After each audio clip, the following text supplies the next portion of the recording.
Ah, man, this mainstream food is so boring. Yeah! There's something off about it, right? Gazinga-doogie! Whoa, Pizzagator! Haha, you nailed it, kid! It's me, the Pizzagator, here to save the children from bad-tasting dinners. Look at this head-ass food. Grody! You kids want to go eat somewhere totally tubular? Yeah! Well then hang 10, cause where we go fun, we go low! Whoa! Kablamaroony! Welcome to the Pizzagator's Family Restaurant franchise. Each delicious kid's pie is cooked with ingredients that just make sense. And it comes with a wicked cool plastic toy representing just one element of a grand conspiracy against we the people. Plus a drink! Gnarly! Whoa, gnarly! Wait, what was that last part about the A drink, I said. Just guzzle it down. Don't think about it. Don't worry, Pizzagator, we won't. Oh, Mr. Gator! My parents say I can only have fast food once a week. Sounds like they don't want you to know the truth about the delicious flavor of Pizzagator's pizza. Haha, nah, kid, you best do your own research. And did I mention that each meal comes with one of these 6 dope plastic collectible theory toys? Yeah, you said that, but what did you mean about the grand conspiracy Got against... Sicko Hillary, Wienergate, FBI coup, Pizza Code, Spirit Oven, plus Comet Ping Pong! Collect them all and you can help take down the satanic Democrat cabal! Yowza! Cool! I want to unravel their web of lies. Now you're getting it, kid! Oh, I don't feel safe. That's right, kid! And you won't be safe until we bring these sickos to justice. So tell your mom and dad to come down to Pizzagator's. Dial 666-666-6666. That's 666-666-666. And remember our motto. We don't even have a basement. Did I get it right?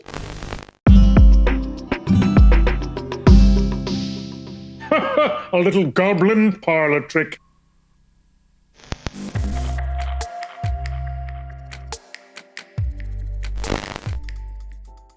On December 4th, 2016, a heavily armed North Carolina man named Edgar Maddison Welch walked into a popular Washington, D.C. pizza spot determined to make his way to the basement to rescue captive children.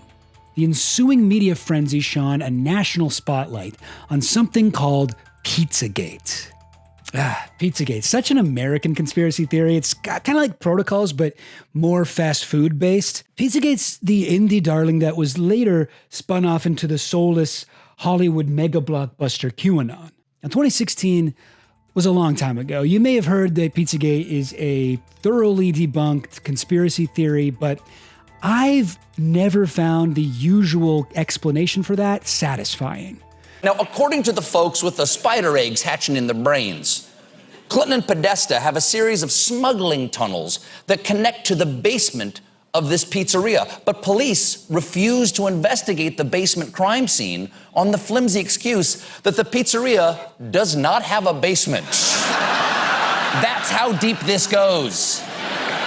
Ground level. I know you've heard the line before. Comet Ping Pong does not even have a basement. I know it seems like a mic drop if you're already convinced Pizzagate's fake and the people who believe in it are idiots, but there are at least 2 big problems here. First of all, here's a quote from Comet Ping Pong owner James Alefantis in 2015, a year before his name became a Twitter hashtag. Like our sauce, we harvest a whole crop of organic tomatoes. 10 tons of tomatoes every year. Can them all, store them in the basement, have like a harvest party when it gets loaded in.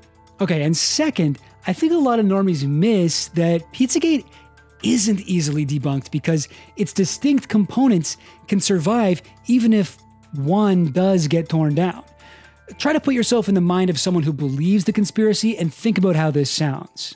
Hillary Clinton is not a member of a child-sacrificing satanic cult that performs rituals in the basement of Comet Ping Pong because Comet Ping Pong has no basement. That's the part you decided to debunk? Like, I don't think the main issue here was what floor these sacrifices were happening on.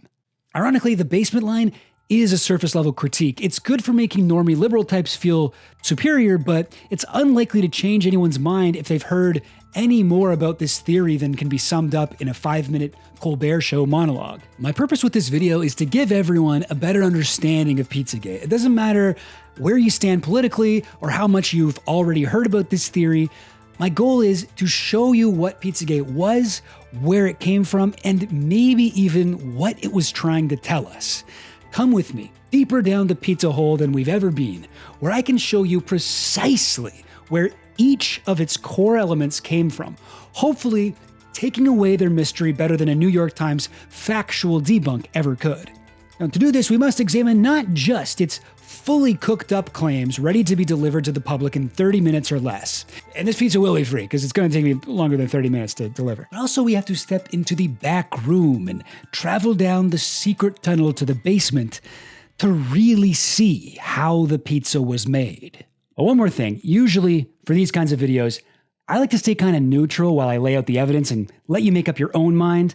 Save my conclusions for the end, but this is a Lord of the Rings length video, and I don't want my retention rate to go through the floor, so let me just give you guys a little tease about what's to come, all right? My Pizzagate research did not exactly go the way I expected.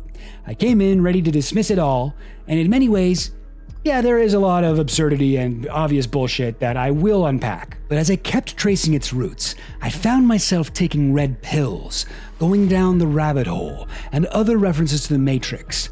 I started to catch glimpses of something more interesting buried underneath it all. A pattern, a logic, a genuine secret cabal. A story that was being told on purpose. By the end of this video, I'm going to show you a version of Pizzagate that, brace yourself, I actually do believe. It might not be the one you're thinking of, but hopefully you'll agree it's surprisingly credible. So come dive with me, Pizzagators, into the swamp. Get a load of this guy.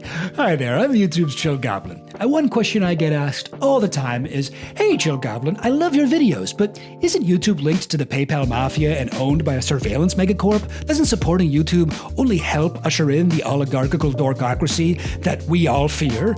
And to that, I usually reply, no way, not really, probably not, maybe, I don't know. I couldn't hear the question. Sorry, you're breaking up. What? Huh? I'm dying, I can't answer any questions.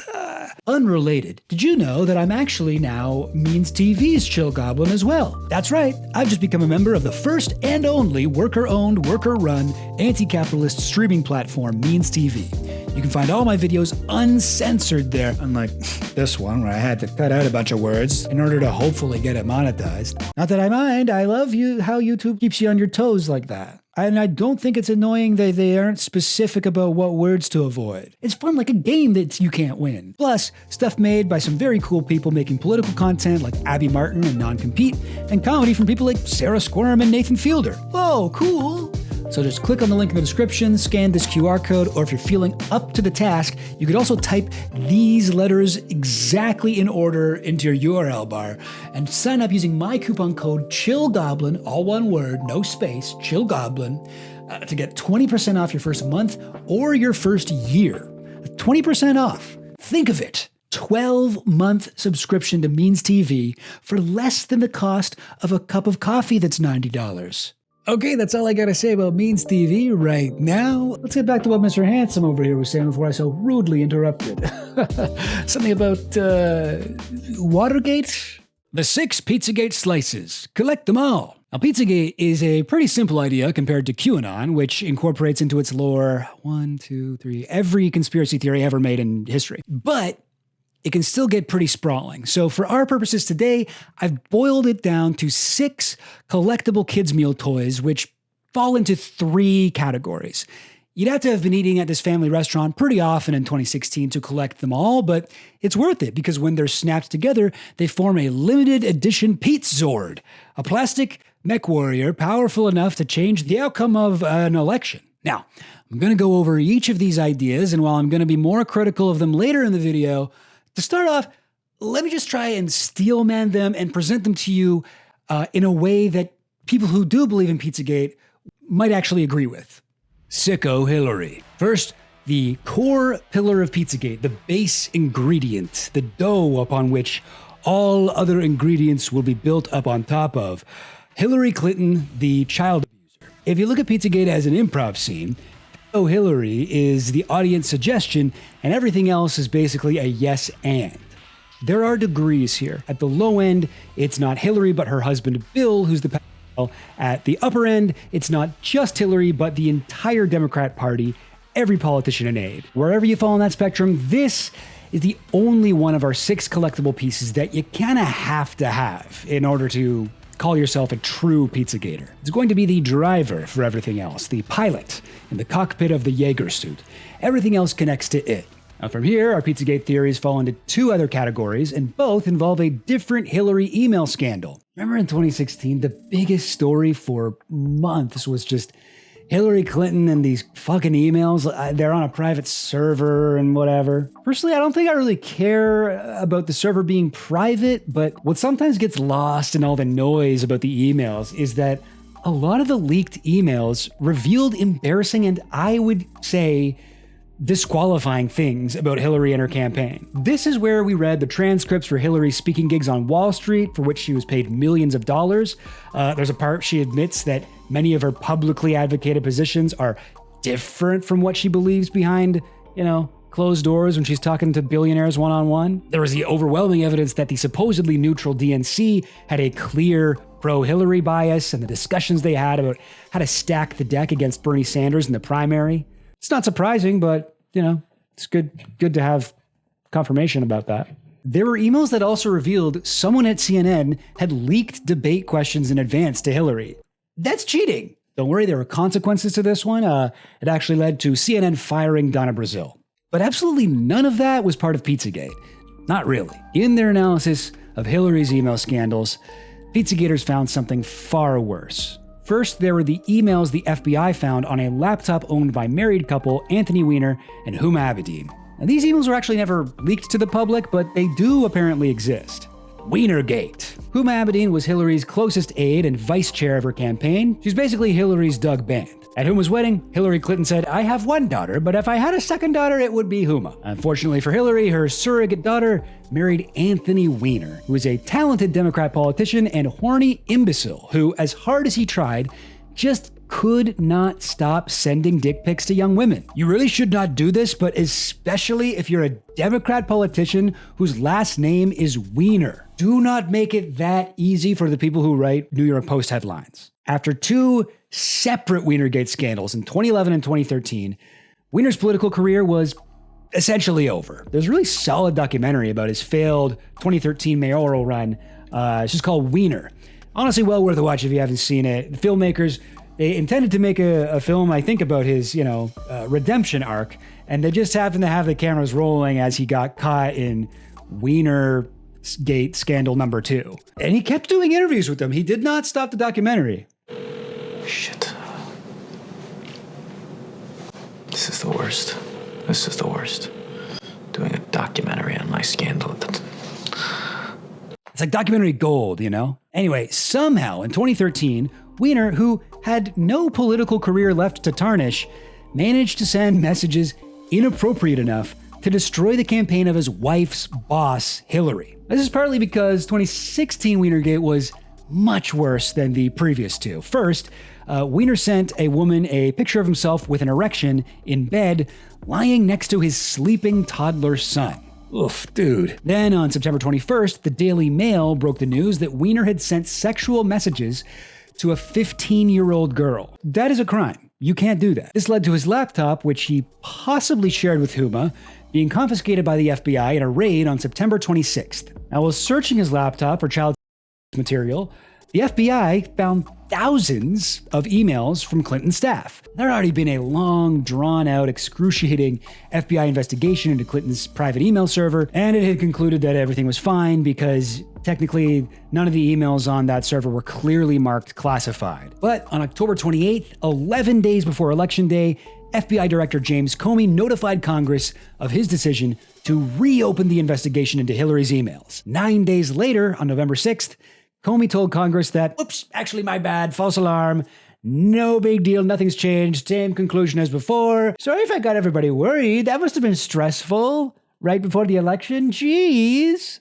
As stupid as this may sound, tons of people on both sides of the aisle have said this decision by Comey was the number one reason for Hillary's loss, including Hillary herself. Here's a quote from her book about her doomed campaign. What happened? The Comey effect. What happened in the home stretch that caused so many voters to turn away from me? First, and most importantly, there was the unprecedented intervention by then FBI Director Jim Comey. I do kind of think that we probably would be living in a very different world if Weiner had decided against sexting a high schooler, but gotta be honest, it's not just his fault, it's also Hillary's and Huma's fault for willingly associating with history's most easily honeypotted man. Weiner was such an obviously weak point for Hillary's campaign that Trump was able to send these prophetic tweets way back in August 2015. It came out that Huma Abedin knows all about Hillary's private illegal emails. Huma's PR husband, Anthony Weiner, will tell the world. Huma Abedin, the top aide to Hillary Clinton and the wife of perf sleazebag Anthony Weiner, was a major security risk as a collector of info. Now, Weiner eventually pleaded guilty to transferring obscene material to a minor and spent 21 months in prison. Just got out and ran for New York City Council this year, coming in 4th place. What probably hurt the most about that loss is that the winner was a guy with an even more unfortunate name, Harvey Epstein. Now, everything I've said so far about Weinergate is already extremely bad. But it's not conspiratorial fringe, speculation. This is all verified and available in mainstream reporting. This all happened. For it to become part of Pizzagate, we actually need to attach the Weinergate collectible toy to our first collectible, the core theory of Pizzagate, Sicko Hillary. Now, Pizzagators claim that the NYPD and FBI, when examining Weiner's laptop for child material, found evidence that Hillary Clinton herself was a photos, videos, emails from the laptop apparently provide absolute proof that Hillary engages in sex with underage girls, is part of an international child sex trafficking ring, has visited Epstein's island at least 6 times, things like that. Now, Pizzagators also say the laptop contained proof that Hillary had been engaged in money laundering and treason and, stuff like that, which is also bad. But like the Pizzagate movement, we're going to focus on the crimes against children here. Now, the next collectible connects to both Weinergate and Sicko Hillary, is about an FBI coup. Now, many Pizzagators believe that in the lead up to Comey's announcement, October 28th, there'd been an internal revolution of sorts within the FBI, possibly involving or enforced by the NYPD. Now, the basic story put forth by Pizzagators is that once the FBI had discovered this, evidence of crimes by Hillary on the Weiner laptop, FBI Director James Comey, who was an ally to Hillary, attempted to cover it all up. Now, outraged by this, a coalition formed of patriots and people who don't like pedophiles within the FBI and NYPD, and maybe even other intelligence agencies as well. This coalition pressured Comey to do the right thing and reopen the email investigation, which, as we know, he did actually do. Pizzagators also believed that the pro-Trump coalition within the FBI had kept copies of these horrifying and incriminating files as insurance. So they apparently warned Comey that if Hillary wasn't properly investigated and jailed, they would have to leak these files to the public. As you probably realize, this claim has been proven false by the fact-checking agency known as the Passage of Time. It's easy for us in 2025 to say that no, Hillary didn't go to jail or have incriminating files released, but during Pizzagate, right up to the election and far beyond, it was universally understood by the Gators that Clinton would be imprisoned any day now. It was like the next thing on the list. Trump was going to arrest Hillary Clinton. Okay, before we go any further, those last 2 parts of the Pete Sword seem somewhat grounded, right? Like Wienergate, at least some of that definitely happened. And the FBI coup, I don't know, it's within the realm of possibility. And even sicko Hillary, like, it's at least, something that could plausibly be true. Wasn't the Pizzagate supposed to be weird? And also, where's the pizza? Why is there no pizza involved yet? Well, I hear you. I'm listening. I'm going to do better. Let's crank up the weird then. Time to move on to the Podesta emails. March 19, 2016, Clinton campaign chair John Podesta received an official-looking email, apparently from Google, requesting that he send his login credentials. Being a boomer with terrible internet OPSEC, Podesta happily emailed back his username, jpodesta, and password. It was this fatal blunder that led to his email account being hacked by a Russian cyber espionage group called Fancy Bear. A massive payload of Podesta's private emails would later turn up in the hands of Julian Assange, owner of WikiLeaks, who began slowly leaking his emails in chunks each day, starting on October 7th, all the way up to the day of the election, November 8th.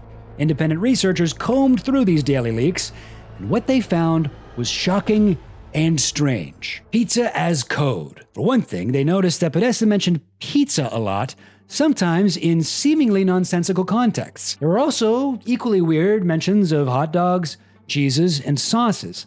Here are some examples. Would love to get pizza for an hour, or come over. Pizza for an hour? Is it normal to measure pizza by time? Maybe. Well, what about this one? I think Obama spent about $65,000 of the taxpayers' money flying in pizza dogs from Chicago for a private party at the White House not long ago. Assume we are using the same channels? Well, that one's odd because outside food isn't even allowed in the White House. Caterers are supposed to make everything on site with approved ingredients. Lo and behold, instead of pasta and wonderful sauces, it was a lovely, tempting assortment of cheeses. Yummy! I am awaiting the return of my children and grandchildren from their holiday travels so that we can demolish them. P.S. You think I'll do better playing dominoes on cheese than on pasta? Dominoes on cheese? Dominoes on pasta?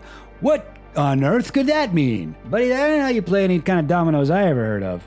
Of course, the only reasonable explanation for all this was the Democrats were using a secret code used only by child molesters where common foods took on sinister new meanings. Of course. This is our fourth collectible toy, Food as Code.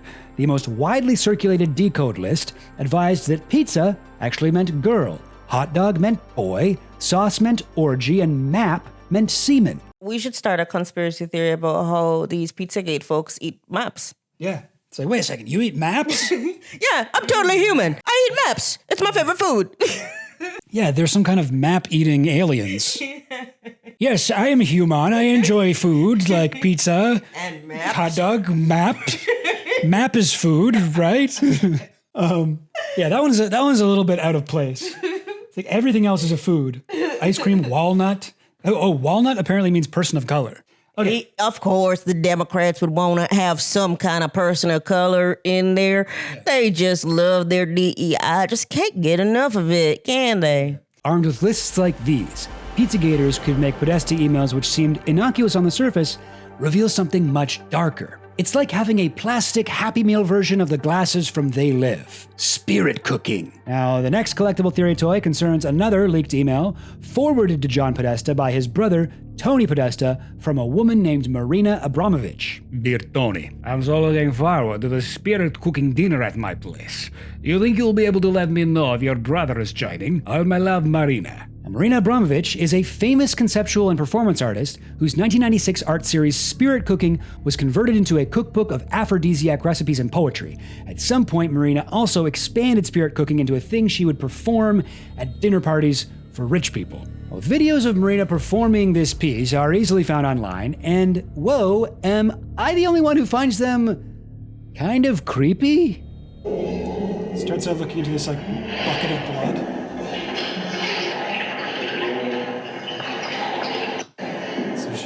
Yea, though I walk through the valley of the shadow of death, I will fear no evil. Thou art with me, thy rod and thy staff, they comfort me. Thou preparest a table before me in the presence of mine enemies. I forget how the rest I prepare a table for a spirit cooking meal. James, not invite no demons in a my house with no Abramovich. Why name? Abramovich.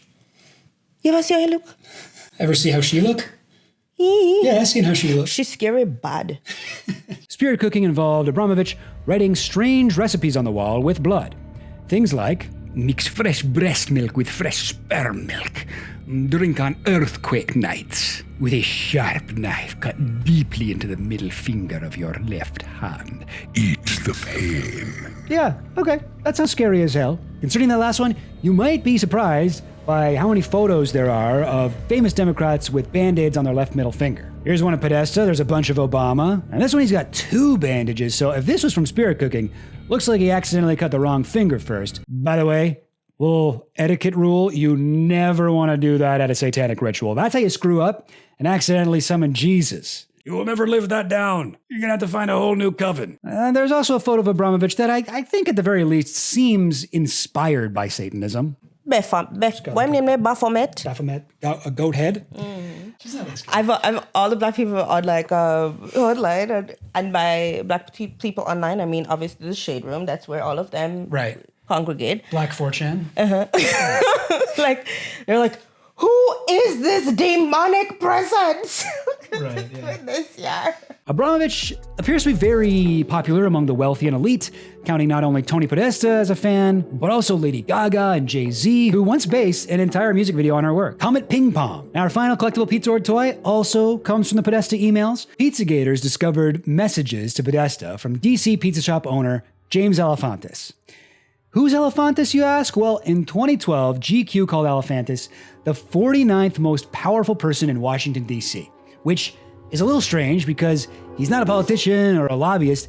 He's a dude who owns a pizza shop, a contemporary art gallery, and something else. I forget what it is. Now, Alefantis' pizza spot, Comet Ping Pong, has been used by the Democratic Party for fundraisers, phone banking, and even once hosted Tony Podesta's birthday. Searching Comet's official website and Alefantis' Instagram post, Pizzagate researchers found a slew of posts and statements that they considered suspicious, especially in the light of other Pizzagate discoveries like spirit cooking and the pizza code. So let's look at a few of these posts from his Instagram. Here's a kid with her hands masking taped to a table. Here's a German baby doll with a price tag, and the caption Alefantis says she's way overpriced. I think these could just be normal pictures from the Instagram account of a guy who's weird and quirky, but not as funny as he thinks he is. I get mostly like Michael Scott energy from James Alefantis here. But here's one of the spirit cookers self, Marina Abramovich. I might agree that these posts are a little weird, but if you're anything like me, it'll take a lot more of a smoking gun to confidently label someone a pedophile. Well, get a load of this. There was a New York Magazine review that mentioned Comet Ping Pong had bathrooms hidden behind secret panels, which some people found suspicious. I don't think secret panels, I mean, I don't know, is that different than like a bathroom door? I don't really know what that means. So maybe you're not convinced yet. Well, here's a real FBI report from 2007 about secret symbols pedophiles use to identify each other. Check out this one. It's a butterfly with oddly shaped wings. Apparently means child. Now check out this logo from the Comet Ping Pong menu. Reminds you of anything? Sort of. Also, the first letter of the words play, eat, drink spells out P-E-D, PED. Okay, it's not exactly super solid evidence on its own, but the rabbit hole gets deeper still. According to that same FBI document, this triangle spiral means little boy. Now look at this. The official logo of, well, admittedly not Comet Ping Pong, but a different pizza shop close by. Isn't that, I don't know, weird? I mean, can you imagine a logo designer for a pizza shop possibly coming up with the triangle spiral and not being a pedophile? Yeah, me too. Because pizza slices are triangle shaped, so it would make sense. Okay, so I actually got to draw the line here and say this one is stupid. I'm sorry, I am honestly trying to present these 6 Pizzagate ingredients without making fun of them, but with Comet Ping Pong and James Alefantis, I kind of have to admit defeat. Like, it really is just a million stupid things that are each individually kind of nothing, right? But if you read pages and pages and pages of them, you might start to believe there's something nefarious going on. With Comet Ping Pong too, like, it would take me forever to go through all of the evidence, but what I've shown you already is, in my opinion, the most convincing stuff. Like another one is that the name James Alefantis sort of sounds like the French translation of I love children if you pronounce it wrong and add a syllable. James Alefantis, j'aime les enfants. You know, he's like, I know what I'll do. I'll make my own name an admission of guilt, and I'll do it in a way no American will understand, in French. It's stupid. But, you know, it's like the basement thing, right? Like, just because Comet Ping Pong doesn't have a basement and the James Alefantis thing is silly, that doesn't tell us anything about the validity of these other 5 claims. All right, so those are the aspects of the Pizzagate conspiracy theory that I will be exploring this video. I will be mostly using the collectible toys metaphor to discuss these 6 theories, but also sometimes they will be the ingredients of a pizza from Pizzagator's restaurant. You'll figure it out, okay? And I really tried to fix the script so that I could pick one, but I was just like, but sometimes I like calling them ingredients, and sometimes I like making this little collectible toy guy. There are plenty of other aspects that I could get into, but my time is limited here, so all those other theories relate to Pizzagate and are all set in the same MAGA conspiratorial universe, MCU. I'm just going to stick to these 6, since they are, in my view, the most important. There's infinite varieties of Pizzagate theories, and that means there's infinite varieties of Pizzagators. And plenty of them don't believe all 6 of these things. But if they believe none of them, they're not a Pizzagator. I'm sorry to gatekeep here. Oh, you believe in Pizzagate? Name 6 children Hillary sacrificed. Yeah, I thought so. You're a fake girl Pizzagator. And also probably a witch. And you're part of the Illuminati. They were all circulating right before the 2016 election, and my goal with this video is to, if not debunk Pizzagate, to at least show you, as best as I can, exactly when and where the ideas behind each of these collectibles was first conceived. To do this, we're gonna have to go deep. If your only understanding of Pizzagate has come from listening to politicians or the mainstream media, you're not getting the full picture. Trump himself usually plays pretty dumb about it, which is honestly the smart move in his position. Pizzagate, never heard of it, but the supporters are pretty cool. Hillary Clinton and a lot of these sort of DNC-aligned media tends to blame Russia for everything. And even a lot of the, in my opinion, decent news sources have, for the most part, offered a pretty limited description and analysis of Pizzagate. Mainstream conservative channels have occasionally flirted with Pizzagate claims, but they usually shy away from things that might open them up to legal action. And even the more alt-right, conspiracy-friendly news sources, while they went much further into the theories and definitely did a lot of work to propagate it, were purposely cagey about where they were getting their information from.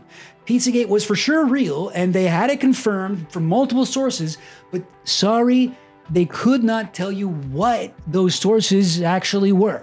The trouble is, if we stay at ground level, we're never going to understand what exactly happened here. Just like Edgar Maddison Welch, the Pizzagate shooter, we're going to need to search for the hidden basement of this restaurant, the shadowy, mysterious place where many of these 6 Pizzagate slices were originally baked. It's a mixed metaphor, I know, but what are you going to do? What basement is that? The best coverage of Pizzagate from either side of the political spectrum will always mention how important websites like 4chan or 8chan or Reddit were, but I've never seen anyone actually show the posts themselves where everything happened. So that is exactly what I'm going to do with this video. To the image boards! Constructing a timeline. By far, the most important time period we have to look at will be the 7 days between October 29th and November 4th. But before we get to Pizza Week, there's a few important events during the lead-up. Pre-zzagate. The first Pizzagate ingredient that had to be laid out was the dough, the rumor of Hillary Clinton's children. The idea that wealthy political elites secretly have children goes back long before 2016, and I have to mention in many cases, is actually true. In fact, Hillary's husband Bill was extremely close to genuine elite pedophile Jeffrey Epstein. I got a whole long-ass video on that, very compelling evidence. But in 2016, I think there's really one guy to credit for bringing the idea of Hillary Clinton as a pedophile into the cultural zeitgeist. Who was it? Well, I'll give you a hint. They're a 4chan user claiming to be a high-level deep state insider. They're leaking government secrets on Poll with the last name Anon. Any guesses? Of course, I'm referring to FBI Anon. FBI Anon? Did you mean to say Q Anon? No, I did not, and I'll thank you not to interrupt me again. Q didn't show up until 2017, but Anons on Poll have a long tradition of claiming to be high-level government insiders. These guys are a dime a dozen. Q Anon, FBI Anon, CIA Intern Anon, DNCPI Anon, Big Dick Anon, and there's one guy who's actually just called High-Level Insider Anon. Kind of a mouthful. On July 2nd, 8th, 15th, 28th, and then again on September 25th and October 17th, 4chan user known as FBI Anon posted 6 Ask Me Anything threads. Possibly more than 6, I don't know. He stopped numbering them and just put question marks after a while, so even FBI Anon doesn't seem to know how many AMAs he did. I'm guessing most of my audience probably has a good understanding of 4chan and its even more disturbing little brother 8chan, but let me give you a quick crash course in Chan culture, just in case there's anyone watching who got laid in high school. I'll be referring to users of both of these sites as Anons, which is maybe the only name they have for themselves that doesn't incorporate some kind of slur. Anon is short for anonymous because the defining aspects of these sites is that all users may post without making an account. This causes Anons to have something of a collectivist mindset, to be a teeming mass of nameless components happy to contribute to some greater cause, whether that cause be Occupy Wall Street, or making hilarious lolcat memes, or doing targeted harassment on women with video game opinions. For our topic today, Pizzagate, the most important page by far on both 4chan and 8chan is known as Poll. It's a political discussion board summed up in this line from Wikipedia. Common poll content involves discussion of history, far-right ideologies, hatred of black people, hatred and sexual exploitation of women and girls, and current news. You know, politics. The original poll board on 4chan was created by 4chan's founder as a containment board. That is to say, it was meant to move all of the most overtly racist, homophobic, sexist comments and memes from all of the other 4chan boards into just one place. Now, unfortunately for 4chan, and for the rest of the whole earth, this literal Nazi dumping ground soon became the most popular board on the website. Now, FBI Anon's first 2 threads were posted to Poll on the same day, July 2nd, 2016. In their very first post, they said, I am an insider with intimate knowledge of the Clinton case. I will answer as many questions as I can without giving too much away. I'm trying to do my own voice modulation. You cannot find us. You cannot trace us. Actually, if you did find me, that would be really bad for me, so don't even try. Now, the Clinton case. This refers to the ongoing, years-long FBI investigation into Hillary Clinton's emails. Their timing turned out to be a little bit awkward because just 3 days after this post, July 5th, the director of the FBI, James Comey, announced to the world that the FBI was ending its years-long investigation into Clinton, saying no charges are appropriate in this case, although there is evidence of potential violations of the statutes regarding the handling of classified information. Our judgment is that no reasonable prosecutor would bring such a case. So on July 15th, FBI Anon came back and was all like, hey, listen, yeah, I know I said this was about Clinton's emails, and yes, that case has closed, but the FBI is still secretly investigating the Clinton Foundation, not the emails. This was never confirmed by the FBI. Well, what else was FBI Anon saying? Well, FBI Anon was blatantly racist and anti-Semitic, much more so than QAnon would be years later. It was also weirdly pro-Russia.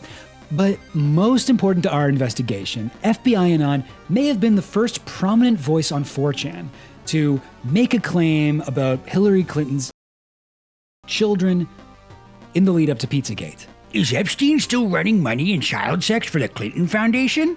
Did Hillary have sex with kidnapped girls? No, yes.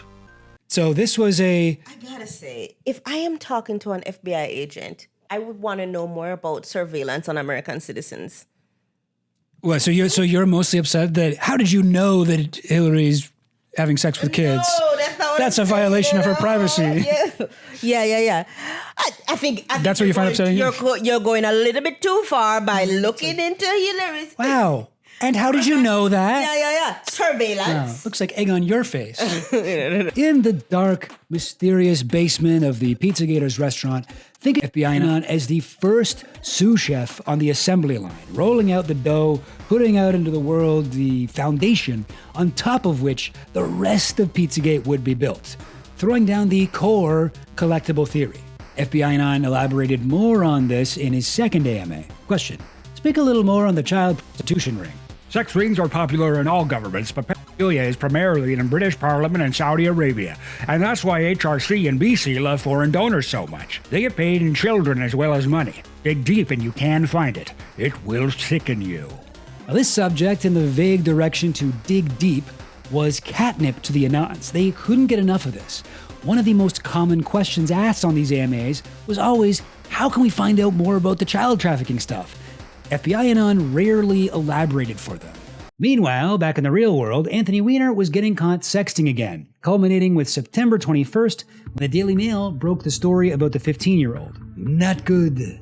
Very not good. Now, this, of course, led to the FBI confiscating Weiner's laptop. A second ingredient has been added to the recipe. And then on October 6th, we have what I think is the first time the idea of an internal FBI coup was raised to the public.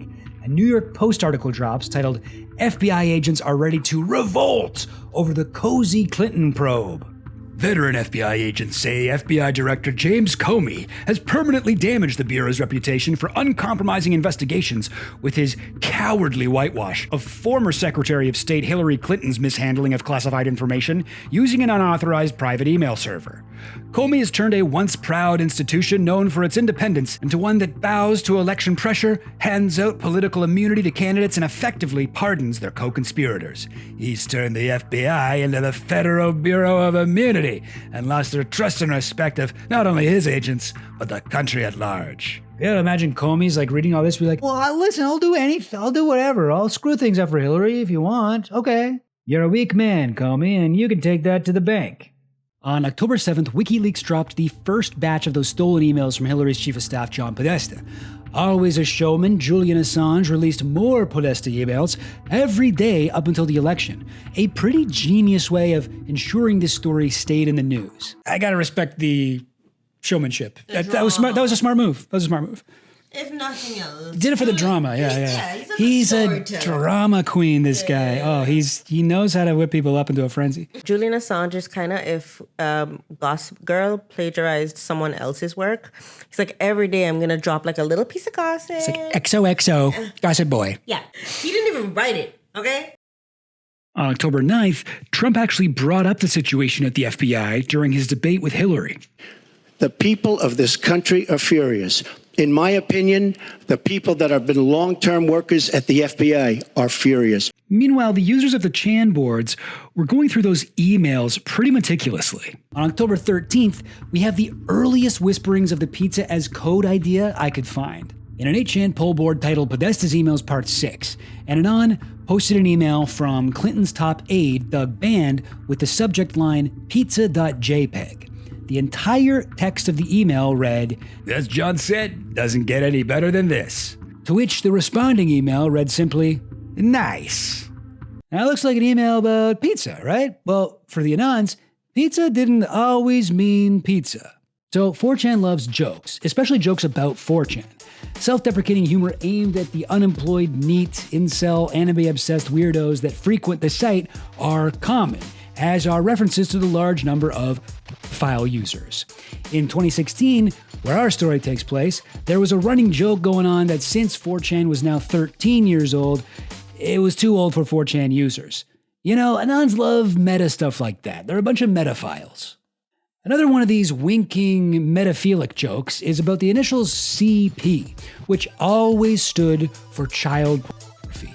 Every CP thing, Captain Planet, Cthulhu plush, but perhaps most commonly cheese pizza, was a cheeky euphemism among Anons to signify child pornography. Pizza meme was so well known among 8chan users, one Anon was able to reference it simply by posting a screenshot of the pizza.jpg email and writing, pizza.jpg, nice, kek, which means lol. So this is like, it's an inside joke, right? If you weren't familiar with all these sort of inside things that would mean nothing to you. You'd be like, what? But the Anons on this board, they knew exactly what was keck about this. Other users replied to this comment. All right, what the fuck is this? No way are they emailing about some food. Pizza.jpg. I really hope that's just a picture of pizza, not what I think it is. I agree. What else could pizza.jpg be aside from CP? How would you understand that meme though? That's fucked up too. Now note the tone these Anons have here. It's both JK and serious. On the one hand, it's keck. Haha, those guys accidentally said a word that our in-group is assigned a second meaning to. But at the same time, it's a little bit WTF. How do they even know about our private joke? It seems none of the Anons could figure out how to access the actual pizza.jpg picture that day. It didn't appear to be available on WikiLeaks. But they figured if it really were CP, wouldn't it make sense for Assange to remove it? Well, turns out the Anons were just making a silly mistake. The reason they couldn't open Doug's attachment is because they were looking at the reply to his email, not the original. If they just searched the original email on WikiLeaks, they would have found the attachment. But the next day, someone on 4chan dug it up, and it turned out Bill Clinton's top aide hadn't sent illegal child pornography to 7 people using his work email account. What? Crazy! Here is the attachment. Some of the more serious Anons were not amused. Guys, remember the whole pizza.jpg bullshit? Exhibit A as to why we need to stop shitting our pants over every little fucking thing in these leaks. Promote the real shit, okay? When we flood media with baseless, meaningless noise, they don't pay attention when we find useful info. I gotta say, I respect the integrity, but that guy is wrong. Guys, I know we're trying to influence the US election on behalf of white pride worldwide, but can we please do it the right way through the proper channels? We're better than that. If every Nazi had standards like this, they would not be constantly winning everything lately. FBI Anon, or possibly somebody pretending to be them, returned to 4chan on October 17th to answer questions about current events. One of the Anons asked what the best strategy was for independent researchers.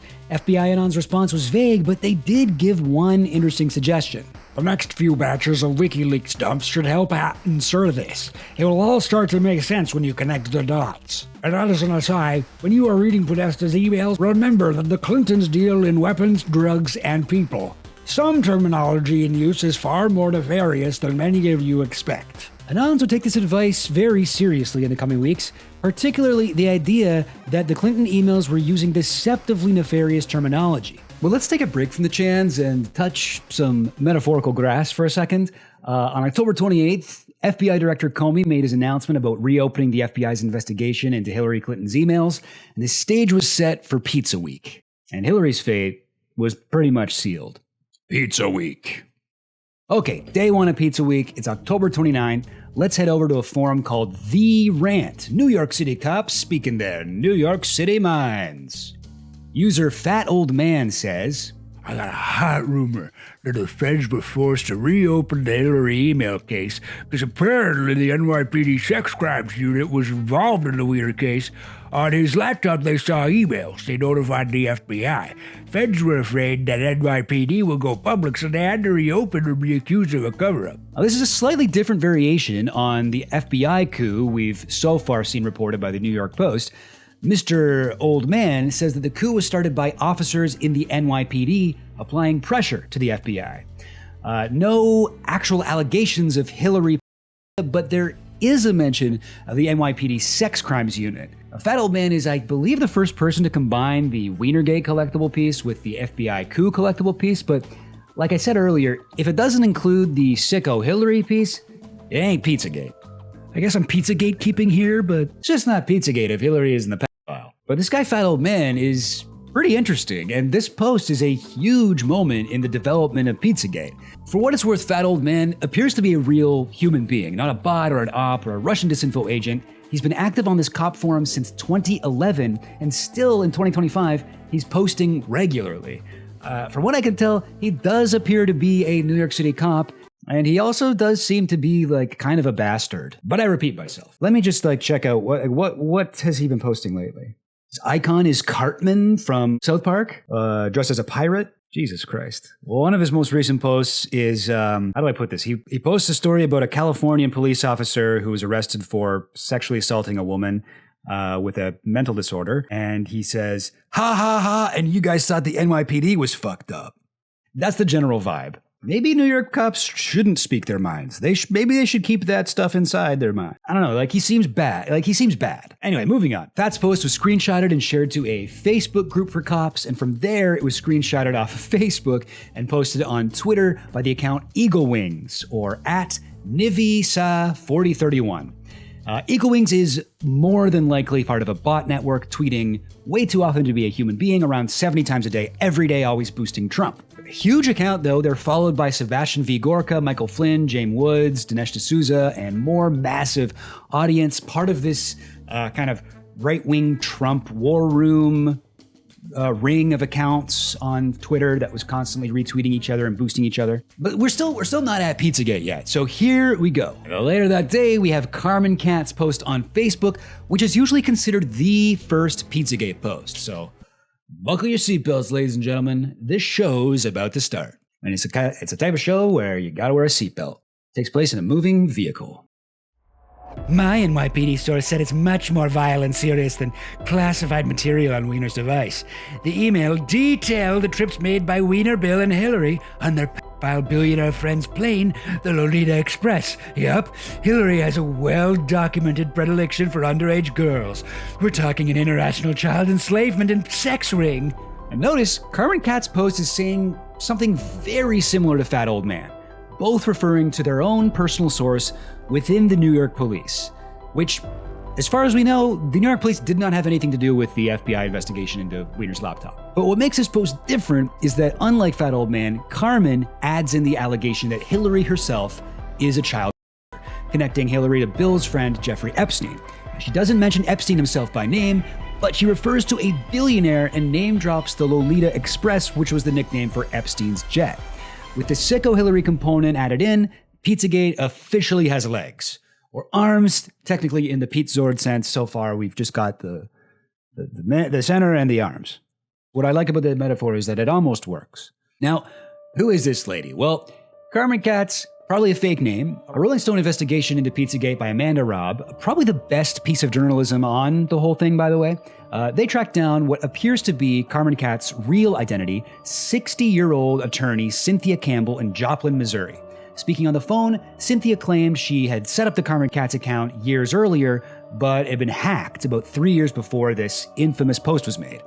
However, Cynthia then sent 21 threatening texts to Robb that sounded a lot like the sort of thing her supposedly hacked account was posting. People like you don't give a shit that you destroy innocent humans' lives. Go back to your soul-sucking job. You are fake news.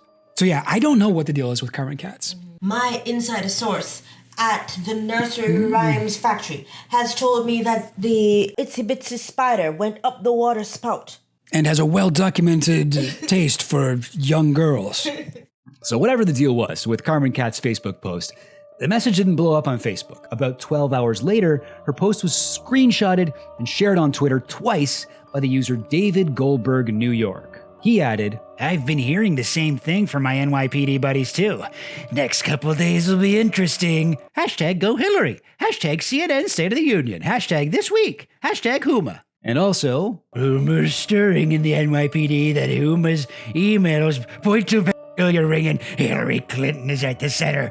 Hashtag Go Hillary. Hashtag Podesta Emails 23. So David Goldberg, again, almost certainly a bot, possibly also part of a bot network. The account has a history of extremely anti-Semitic posts, and the Twitter icon is a man with a photoshopped, oversized, hooked nose. Like I said, there are a lot of Nazis involved in this. Moving on to the morning of November 1st, at 11 a.m., the official FBI Vault Twitter account posted a link to files from an FBI investigation into the Clinton Foundation that closed in 2005.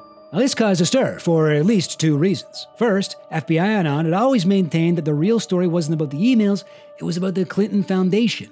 All of a sudden, the FBI Vault is releasing files on the Clinton Foundation? Weird. Second, somebody had recently been crypto posting on 4chan poll, telling Anons to watch out for a big reveal on Tuesday at 11 a.m.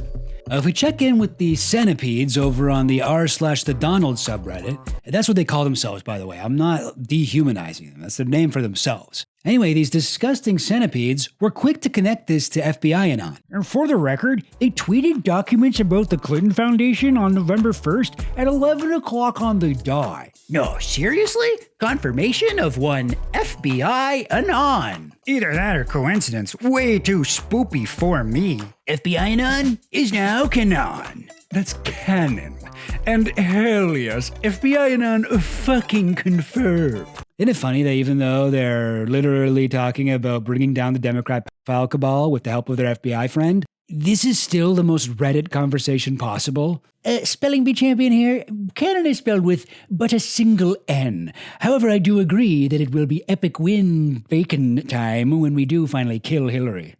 Anyway, this ended up being a nothing burger. One, there wasn't anything interesting in the Clinton Foundation files, and as far as I could tell, the Tuesday at 11 a.m. meme probably didn't come from FBI Anon, not really in his writing style. Plus, one of the mysterious threads even started with an NSA logo. Feel like FBI Anon wouldn't have got that wrong. Also, while you could accurately say that this was posted at 11 a.m. on the dot, you'd have to be in the UTC-2 time zone, so unless FBI Anon is hanging out in Greenland or Argentina or Brazil, I don't think we can really say this was his doing.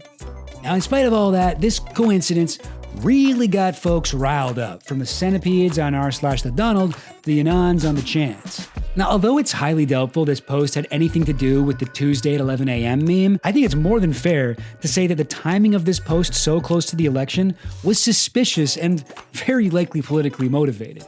In fact, this was the second such tweet from the verified FBI-linked account in 2 days. After sitting dormant for a year, the FBI vault had broken its silence on October 28th with a link to a document painting Donald Trump's father, noted ally of the KKK, as a philanthropist. What's going on there? Like whether it was actual FBI Anon or maybe somebody, whoever was running that Twitter account knew about FBI Anon. Because the fact that it's about the Clinton Foundation is something that FBI Anon constantly focused on. It could just be coincidence, but either way, it's something weird's going on. Something weird is happening at the FBI, I think. Okay, get ready, because this next part is crazy. Same day, November 1st, at 12:09 p.m. Eastern Standard Time, a kindly grandfather woodland elf of a man named Steve Pieczenik posted 2 videos to his small YouTube channel. One was called The Clinton Pedophile Connection, and the other called The Hillary Clinton Takeover of the United States. Now, Stevie Pies is probably the most interesting person I will mention this entire video, so I want to take a minute to properly introduce him to you. Now, Steve has said a lot of stuff over the years about his early career, and I simply do not believe that all of it is true.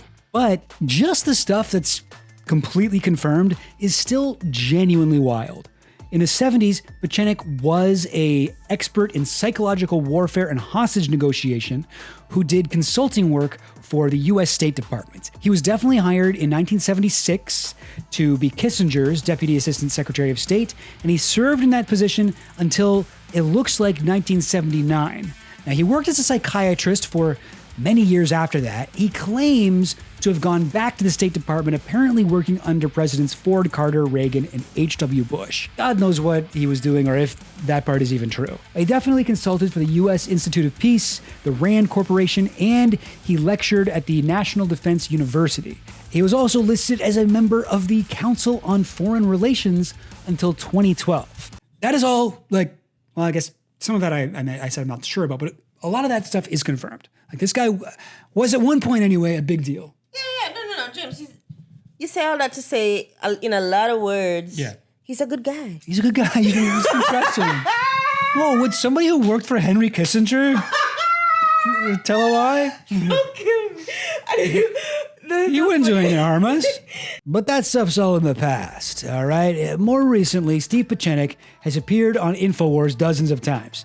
And I think you could plausibly make the argument that he's been Alex Jones's most consistently insane guest. I mean, there's a lot of competition for that title, but Pieczenik has claimed the Pope died and was replaced by a clone. He believes that Melania Trump is the true genius and power behind the throne of the Trumps. He also claimed to have been the first U.S. citizen to have contracted COVID, and he cured himself with antibiotics, which I don't think actually work on viruses, right? He also claimed that he personally created Bernie Sanders as a psyop. And he was hugely influential on Alex Jones's worldview. He brought Jones fully into the 9/11 truth movement in 2002. He pressured Alex Jones into coming over to Donald Trump's side for 2016. And he indirectly destroyed Jones's career by being the first guy on Infowars to call Sandy Hook a false flag. So then, if that is the case, what is Alex Jones' relationship with Pizzagate right He now? still has him on the show. God have mercy. He's constantly like influencing Alex Jones in the worst way possible. Like if I was Alex Jones's mom, I would tell him to stop hanging out with Steve. That's not a friend. He's like, yeah. It's like, he doesn't have your best intentions at heart. Stop Like, hey, Alex, look, your father and I have a concern. yeah. It's like Sandy Hook, really? Like the 9/11 false flag thing, that was one thing. Sandy Hook? You do not have your best interest at heart, Alex. You don't need him in your life. Whatever happened to that David Icke guy? How come you never hang out with him anymore? He was cool at We love David. the lizard people stuff. Oh, his lizards. He likes lizards. He's a reptile guy. We love the lizard people. He's got a hobby. That's cool, man. Hang out with him. For the comedic effect, I've saved the middle chapter of Steve's life for last. Somewhere in between working for the U.S. State Department and showing up on Infowars, Steve was a successful writer. He wrote or created several spy novels, including a few with Tom Clancy. Oh yeah, he also wrote a ladies' self-help book called My Life is Great. Why do I feel so awful? The book that dares to ask, what do women really want? Based on those colors, I'm guessing the woman he was thinking about was Daphne from Scooby-Doo. So what were these videos about? Well, the first one, the Hillary Clinton takeover of the United States, outlines in great detail a secret coup and counter-coup happening within intelligence communities. Steve claims that the first coup was actually done by Hillary and Bill. He and his buddies in the intelligence community were only cooing in self-defense. Huh? They cooed first. This is him. The Clintons have been involved in co-opting our White House, our judiciary, our CIA, our Federal Bureau of Investigation, our Attorney General, Loretta Lynch, and our Director of the FBI, James Comey, for some time now. However, in order to stop this coup, we in the intelligence community and others involved have informally gotten together, and with their permission, I am beginning to announce that we've initiated a counter-coup through Julian Assange and WikiLeaks. But we will stop the Clintons from assuming power that they don't deserve. Well, I'm glad you got clearance from the coup to say this, man. I'm saying this with permission. We are overthrowing the shadow government. But yes, you heard right. Steve, who is a weird old man with no verifiable connection to any U.S. intelligence organization since 1979, is claiming that he himself is part of this major coup going on in the intelligence world. You know who we really need for this? A crazy old man. He should be our messenger to the public. No, I've seen him on Infowars. He's very legit. I am just a small part of something far bigger than myself. It was the brave men and women who were in the FBI, who were sick and tired of seeing this corruption in the White House. Comey had to open up the case of Hillary Clinton and discuss the emails that were involved with the Anthony Weiner case and many others who were involved in the cover-up of the massive corruption that occurred under the Clinton Foundation. Steve explains that this ain't your grandpappy's coup with fighting and weapons and death. This may actually be the first coup to ever take place only on the internet. And it was all transgressed or occurred on the internet. And this is probably the first time in the history of any country where a coup was initiated through the internet, through Julian Assange, who's been very brave and really quite formidable in his ability to come forth and provide all the necessary emails that we gave to him in order to undermine Hillary and Bill Clinton. All right, that's video one. Video two, the Clinton pedophilia connection, is a direct continuation of his claims regarding the FBI coup, this time connecting it to Wienergate through Pizzagate's core value, Hillary Clinton's children. So listen to this shit. I've just talked to you about the ongoing coup by the FBI, the New York Police Department, and other branches of our intelligence community.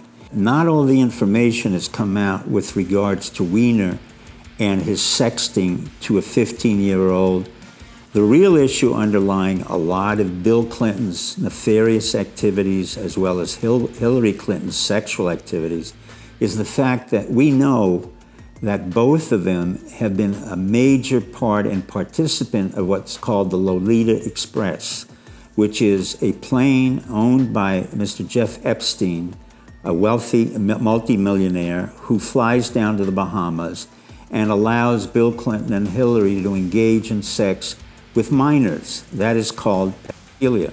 I gotta say, I feel like Steve's a little off in this video compared to the other one. He's like making up words. Excellent work that the New York Police Department does in tracking pedophiliacs. She will also be charged with pedophilia, sex with minors, and other assorted issues.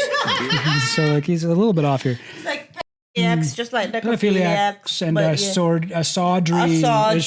Assadry is, of course, tawdry. Yeah, he's that Julian Assange. Like, yeah, Assange. Maybe that's what he was. Maybe that's what he was saying. But and then he's also just like the way he says like they were major part and participant in called the Lolita Express. And it's like they were a participant in a plane. What do you mean they rode on a plane? Like that's a weird way of saying that. Weirdly, it's the same phrase Carmen Katz focused on a few days earlier. And we're not talking about one trip to the Bahamas. We're talking about a multiple of 20 or 30 trips that Bill and Hillary did take separately and together on the Lolita Express to engage in sexual activities with minors. Time for a fact check. As you might know from my video on Clinton and Epstein, Bill Clinton did indeed participate in the Lolita Express on at least 7 trips that we have records of, none of which went to the Bahamas or Epstein's Island, though there have been at least 3 people to claim to have seen Bill Clinton there. Now, on the other hand, there's no evidence anywhere that Hillary ever flew on Epstein's planes or even ever hung out with Epstein himself. She probably knew Ghislaine Maxwell, who attended her daughter's wedding. Plus, Hillary hired Ghislaine Maxwell's nephew, Alexander Gerasi, as an assistant when she was Secretary of State. I give this statement by Pachenik 3 Pinocchios, which seems apt for a guy who looks like Geppetto. Tell them, babe. Tell Yeah. them. Yeah, that ought to clear things up. People listen to that. Fact checking is how we'll beat Pizzagate for sure. That is how that's going to happen. So here's a weird thing. On that day, November 1st, Steve's YouTube channel was pretty small, even though Steve is the world's most interesting lunatic. Because of the way YouTube works, it's kind of hard to tell exactly how small it was, but even if you look today, his earlier videos still rarely crack 10K views, even when he was posting his own appearances on Infowars. God, YouTube is so hard. But something different happened on November 1st. About a half hour after he uploaded the Hillary Clinton takeover of the United States, he posted the poll. Immediately, Anons recognized the power of these ideas. That same day, a link to the Hillary Clinton takeover was posted on extremely popular conservative news aggregator and certified ugly-ass webpage Drudge Report. See just above where it says Drudge Report? There's a link to Steve's video and the headline, Government Insiders Helping Assange? Drudge Report kept the story up the next day, same prominent placement, but ditched the question mark. Government Insiders Helping Assange. So let me just pause here to just underline how important those 2 videos are. First, Pachetik's giving us the Wienergate collectible in almost its final form. The elements of it are all there, but he's not connecting them explicitly. The NYPD and FBI have Anthony Weiner's laptop. Also, those 2 groups are about to reveal proof Hillary's. Did they find that proof on the laptop? Like, he's not spelling it out for us, but the implication is pretty clear. Second, Steve's other video about the FBI coup gets shared on 4chan and Drudge Report almost immediately after he posts it. Even though Steve's channel is so small, these videos get millions of views. Not to be conspiratorial in a Pizzagate video, but it seems almost like somebody wanted this story to spread, right? Like, there's some coordination going on here. Who's Steve working with? I am just a small part of something far bigger than myself. Sorry, does that sound crazy? Like, it's possible I've just been reading too much 4chan and watching too much Infowars just to research this video. Like, I can feel it affecting my brain. Like, the other day I thought I saw a rare Pepe that I thought was cool. I right-clicked it as if to save it to my hard drive. I don't have a rare Pepe folder. What's wrong? There's something wrong with me. Okay, let's just move on. That's it for November 1st. Let's go to November 2nd. So the following day, Steve Pieczenik's story starts to take off. Most notably, conspiracy oaf Doug Hagman goes on America's fakest news platform, Infowars, where Alex asks him about the FBI coup and counter coup currently in progress. Doug Hagman of the HagmanReport.com, does he concur with the info we have that there is a counter coup against the globalist takeover? The latest information. Doug Hagman, thank you for joining us, sir. Take over. See how proud I am of our child, Alex. At least he's calling people sir and ma'am. Yeah, we taught him to be polite, a gentleman. Yeah, basically everything that you've come up with, my source independent of yours has said right now the mood inside the FBI office right now at the Hoover building is extremely tense. You've got the upper echelon of the FBI that's fighting against the rank and file members. They had gone through with the New York or NYPD task force, according to my source, on the sexting aspect of the sexting investigation of Anthony Weiner. So let's keep track here. We got the NYPD stuff, probably originating from the Carbon Cats post, plus the counter coup, FBI black hats and white hats originating from Pieczenik's video. Hagman claims that his unnamed source has also started rolling out that base ingredient of Pizzagate. Perhaps the most disgusting aspect of this is the sexual angle that, and I don't want to be graphic or gross here. Well, this hasn't broke yet, but I was told, and we haven't talked before the show, I was told it ties into Lolita Express. Is that where you're about to go? Yes. And it involves Hillary Clinton, Huma Abedin, and Bill Clinton as well with Jeffrey Epstein. Oh my God. Epstein. Oh my God. And as much as I hate to even think about this, based on my source, Hillary did in fact take part in some of the junkets too on the Lolita Express, independent of and with Bill Clinton. Blackmail. This also involved Huma. Notice the weird language here. First, Alex rushing in to say, "No, this hasn't broke yet." To me, that kind of sounds like he had heard this rumor before, but he wasn't planning to cover it on Infowars until it had broken somewhere else. Second, the way he sort of cautiously says, talking about Lolita Express stuff, to just mean general elite pedophilia, mirrors the odd way Pieczenik used that term one day earlier. I get the impression that Alex realizes immediately where Hagman is regurgitating this from and is hinting at Pieczenik without using his name.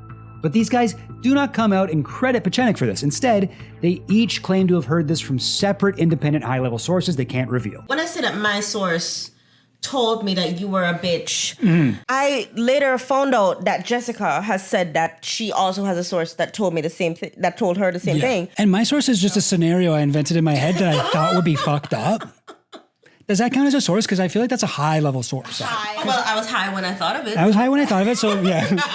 My high-level source is me when I was high thinking of scenarios. It makes sense they're not revealing their sources because, as we know, it seems extremely likely that these sources are just a Facebook post and a YouTube video. It's like the Infowars equivalent of working a Twitter joke into a conversation and trying to pass it off as something you read in a book. To be fair, they do briefly mention Pieczenik later on in the conversation, but Alex brings him up to sort of say, oh, Pieczenik's now being attacked by the Clinton side of the coup, and then Hagman's like, oh, by the way, I knew about all this stuff way before Pieczenik was talking about it. It's a very dangerous game that's being played, and then Pieczenik, who's a major heavy hitter, wasn't just the head of psychological warfare for the State Department. I'll just stop right there. Super heavy hitter.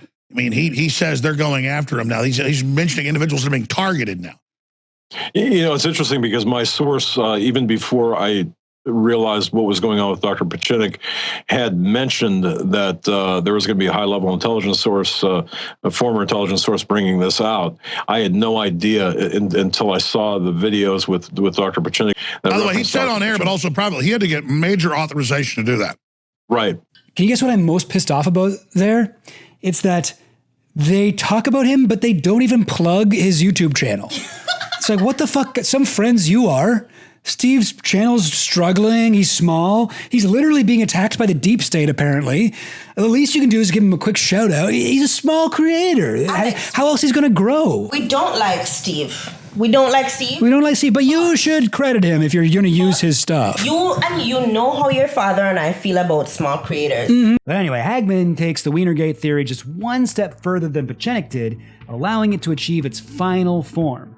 That Weiner's laptop, now in the hands of the FBI, contains this horrifying evidence against Hillary, probably because Weiner had been collecting blackmail material on her. Obviously, everybody knows Alex Jones doesn't do any real journalism, but I gotta say, it's very funny to me once you see how obvious it is that these are just two grifting assholes riffing off a clip that they both saw, each claiming to be breaking a massive story. Like, this shit is not verified, guys. Like, you shouldn't be talking about it like this.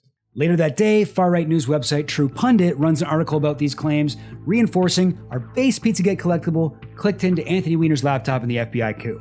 This story is then retweeted by General Michael Flynn, who's an actual advisor to the Trump campaign.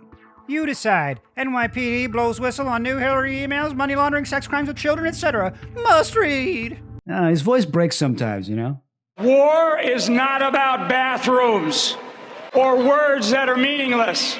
Once inaugurated, Trump appointed General Flynn his national security advisor, and Flynn would resign in disgrace 2 months later over lying about his Russia connections. And nobody would ever hear from him again. Just kidding. He became one of the highest profile QAnon influencers, took the QAnon pledge with his family, and spoke at the January 6th rally. Very cool. There are no consequences to treason. It's fine. Where we go one, we go all. Where we go one, we go all. God bless America. God bless America. So by this point, a lot of the Pizzagate ideas are definitely in play, right? But there's something missing. Like, it needs a little extra oomph.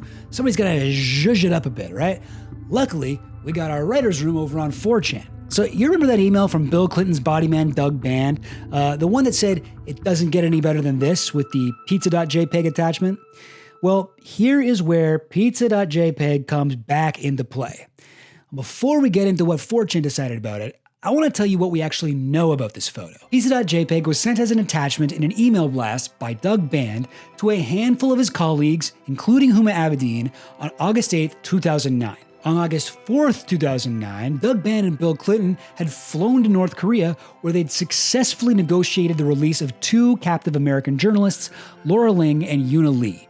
Now, given that that is what we know, I do not see any reason to believe that this photo depicts anything aside from two women who have just been released from a North Korean prison, enjoying some delicious American pizza with a little kid, presumably a relative who they weren't sure if they'd ever see again. If that is the case, it wouldn't be weird at all for Doug Band to send this pic out in an email with the line, "It doesn't get any better than this," right? Like, that's fine. That's fine. There's nothing weird going on here. But that wasn't 4chan's reaction. Lads, remember this email titled pizza.jpg that had only this picture attached? It's showing off Wednesday Podesta and Hillary's high-level staff. They are shopping a kid, essentially. The only evidence this Anon had that this picture had anything to do with child sex trafficking is that it was called pizza.jpg, and there is a meme on 4chan where cheese pizza means child pornography. I've seen enough. He's like, case closed. It's like, it's not even... boys. It isn't even their full meme. It's just pizza. It's not cheese pizza. So it's like, what? And the post signed off with a call to action. Help me find other supplemental info. Let's nail these sick fucks. And the Anons did exactly that. This thread became 4chan's first Pizzagate general thread, which was linked back to from every other Pizzagate general that came after it. Now, these general threads would collect, discuss, and flesh out theories from other 4chan threads now lost to time, as well as theories developing simultaneously over on Reddit, Twitter, and 8chan. The line blurred between amateur researchers and edgy meme lords who were all searching Podesta's emails on WikiLeaks for the word pizza. Now, over on 8chan, they were coming up with the idea that foods like pizza and hot dogs were being used as code, and that was first suggested here by a user referencing another WikiLeaks email that mentioned a hot dog stand in Hawaii. Hot dog stand in Hawaii? Idle Island reference to sex slave boys? Pizza.jpg was two girls with a little girl eating pizza, and they wrote, "Doesn't get much better than this," and nice. And look who's tagged in the email, Huma. Could the two girls be older sex slaves? Maybe they know them, babysitting a new one on the island? Responding to this, another Anon said, Holy shit. Could pizza mean female children and hot dogs male children? Which led to... Holy shit, man, maybe a stretch. Your research shows you might actually be onto something with pizza dogs. It's beyond creepy that these might be children they're talking about. Given hot dogs are little boy dicks, pizza actually makes sense since a slice is triangular like a vagina. Or so I've heard. I don't actually know what shape a vagina is. Now, I am certain I'm missing some of the discussion after this, but I think these three 8chan replies are the true origin of the pizza as code concept, It was taken to 4chan for the first time with this reply in a Pizzagate General and iterated on like crazy from there. We're digging pedo clues over on H. We're thinking hot dog equals pedo boys, pizza equals girls. Eggs are breasts, milk is jum, bacon is foreskin. The bacon is an awesome addition. An addition, which means that whatever else it was paired with is its own reference. Meat equals boys, cheese equals girls, yep. I've been here in 4chan for so long that it's easy to realize the way pedos talk. Now this is disturbing, right? But this is what it looks like inside of the meme sausage factory. It's the same engine of collectively harnessed human creativity that brought us advice animals, lolcats, and rickrolling. That's at work here. But this time it's trying to figure out which fast foods are a code for which crime against children. Not the best use of its talents. Now at this point, there's tens of thousands of Anons all on the WikiLeaks searchable Podesta emails archive typing in fast food words. It's probably not surprising that this is what led them to discover Comet Ping Pong. It all started with the discovery of an email from Comet Ping Pong owner James Alefantis to Hillary campaign chair and email hackee John Podesta. Subject, ha. Attachment, Hillary_pizza.jpg. My graphics guy sent this. Do not forward, smiley face. To which Podesta responded, subject, ha. Our pizza logo. Are you around this Sunday? All right. Are you ready to see Hillary_pizza.jpg? Well, I'll show you. But first, content warning for Hillary 2016 campaign logo. There it is. Oh my God. Looks like Comet Ping Pong was doing catering for a fundraising party at Tony Podesta's house. And James Alefantis wanted to show Podesta a logo his graphics guy made combining Hillary's logo with pizza, right? Can you see a sinister meaning to this? Well, here's how 4chan reacted to it. Read this. Creepy as fuck. It says do not forward. Look at the attachment logo. I included it in the picture. Now, of course, that picture is only creepy as fuck if you're literally just scared of pizza. Now, I think if this had been the extent of the evidence, Comet Ping Pong probably wouldn't have really mattered in the whole grand scheme of things. But unfortunately for everybody, they're about to make one more connection that would blow up that next Pizzagate ingredient, Alefantis' connection to David Brock. David Brock was a political consultant for the Democrats. He founded Media Matters for America, an organization created to fact-check conservative misinformation. In 2016, he ran the super PAC Correct the Record, CTR, which had pledged $1 million to fight online trolls. And this made him a well-known enemy of 4chan poll users. For months leading up to this point, almost every thread across the whole board would include at least a few truly homophobic, anti-Semitic, and generally horrible replies about David Brock. I love the subheading here, by the way. A super PAC has a plan to defend the Democratic presidential frontrunner and her supporters on social media. Will it work? No, man, you're gonna need way more than $1 million. Or you could have just run Bernie. Too late for that now. Yeah, it is kind of ironic that in attempting to combat disinformation campaigns, David Brock became the target of one. But what's even more ironic is that in the 90s, David Brock was making a name for himself doing conservative disinformation campaigns against Clinton. Anyway, turns out David Brock and James Alefantis used to date.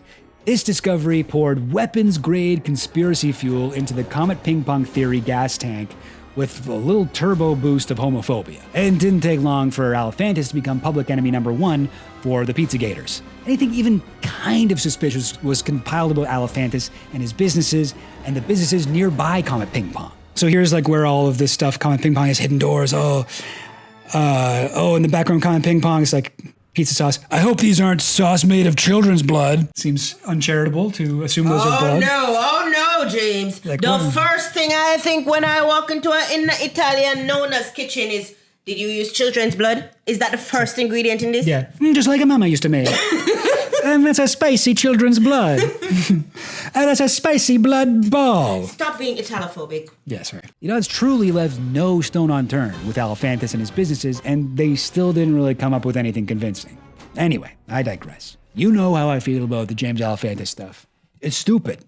All right, you get the idea. We've now collected 5 out of 6 of the Pizzagate collectible kids' toys. Let's leave these amateur 4chan sleuths alone for a night to work out what politicians saying food words might actually be talking about, and also why Comet Ping Pong is evil. Good morning! It's November 3rd. Big day. For one thing, This is the day when 4chan first used the term Pizzagate to describe all this. Anons continued schizo posting on 4chan all night and all day, quickly developing the theories they came up with the day before. The most common list of code words used going forward is now established, and is blowing up on Twitter now, like in this post from Pizzagate influencer Jared Wyand, a guy who launched his online career with Pizzagate and then quickly evolved into a full-on Nazi influencer writing for the Daily Stormer. Also, on November 3rd, journalist Cassandra Fairbanks published an article for wearechange.org called "Internet is on fire with speculation that Podesta emails contain code for child sex." Well, Fairbanks is an interesting character in the Pizzagate story. She got her start as a vaguely progressive journalist writing about Bernie Sanders and Black Lives Matter. She has some, I would say, suspicious ties to the FBI, to the Donald Trump campaign, and to Russia, any and all of which may explain why she crossed the aisle to MAGA during the 2016 election. She is consistently on the cutting edge of the theories developing on 4chan, tweeting about them and publishing articles about them before anyone else. Whatever her deal is, she played a huge role in serving deep-fried 4chan theories to a much more general audience, along with guys like Mike Cernovich. You remember Cernovich, right? He was a pickup artist and then a Gamergate influencer, and I guess from the success of Pizzagate, he picked up this really deranged habit of furiously accusing anyone he didn't like of being a anyway, here he is with Alan Dershowitz, who Cernovich worked with in 2017 to smear one of Jeffrey Epstein's accusers. So, I don't know, doesn't really seem like a trustworthy guy in his front, I would say. Which makes it particularly strange that in 2025, he was one of the few journalists Trump gave the Epstein files to. There's nothing in those files that we hadn't seen before, but still weird that Cernovich got them. Cernovich actually gets blurbed in this Fairbanks article. Surprisingly, at this point, both he and Fairbanks are expressing at least some skepticism about the pizza code idea. Lawyer and popular author-journalist Mike Cernovich was among those sharing and discussing the theories. As a lawyer who has handled many criminal cases, I have strong instincts for when code is being used. Reading these emails gives me the sense that they're speaking code words like criminals, Cernovich told We Are Change. However, the reports I've seen online do not seem credible, and I myself have not fully cracked the code. It's not exactly a full disavowal, but it's at least slightly better than usual for the guy who pedo-jacketed Sam Cedar to get him dropped from MSNBC. Okay, you may have noticed, we're still waiting for that chest piece of the Pizzagate Megazord, the spirit cooking conspiracy. Don't worry, that arrives today. Here's the first 4chan post mentioning it. Mates, I think this might be internet something. I just say, I think it's so funny that they're like, mates, being fully American, because it's just like, ahoy! If you ever see some treasure in the Podesta emails over there, Shiver me timbers, it's a sex pedophile cult. Ahoy there, matey. You gotta write the X next to the thing, treasure. Oh, you forgot? Well, what kind of pirate are you? You forgot the word treasure. You're like, you know, we're looking for, what's it called? What's it called? No, not gold. Gold's a part of it, but there's a more specific word that's actually better for. It's like sometimes it's not gold, sometimes it's silver, doubloons. I don't know, pieces of 8. Sometimes there's jewels, gems and jewels. What's the? It comes in a box. There's a chest, some kind of a chest. What's the word? Mates, I think this might be hinting at something. Dear Tony, I am so looking forward to the spirit cooking dinner at my place. Spirit cooking dinner? Literally what? This Anon does not seem to fully grasp the significance of what they've just discovered. Other Anons in the thread agree that it's kind of weird, but the idea doesn't really pick up yet. But less than an hour later, somebody Googles her name and spirit cooking and finds this video documenting Marina creating a spirit cooking installation. Meet Marina Abramovich. Apparently, she and Podesta like to have spirit cooking dinners, which is pick-related, plus that YouTube video, literally a satanic ritual, just look at it. Alright, so for the normies watching this, I don't know if it's obvious what a massive deal this video is, but I gotta say, out of all the Podesta emails 4chan poured over during Pizza Week, I think this is the one that drove the most people insane. The idea that Democrats are child-sacrificing satanic racists long predates Pizzagate. A young Alex Jones put his new site Infowars on the map in 2000 by secretly filming a bizarre ceremony at Bohemian Grove, which Jones told his viewers was a ritual child sacrifice by elites. Also, notice the screams of pain coming from the sacrifice. Us free.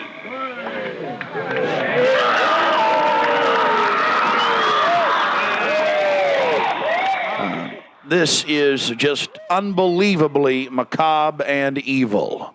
In Kathy O'Brien's seminal 1996 self-published book, Transformation of America, True Life Story of a Mind-Controlled Sex Slave, she discusses her past as an MK-Ultra'd sex slave who was passed around to be by satanic Democrats, and even included a weirdly explicit sex scene with Hillary Clinton herself. These criminals in control of our country as well claim to be gods, demons, whereas my experience was much more prevalent with Hillary Clinton, because Hillary is also bisexual, leaning more towards a homosexual end, and it was she who accessed my sex programming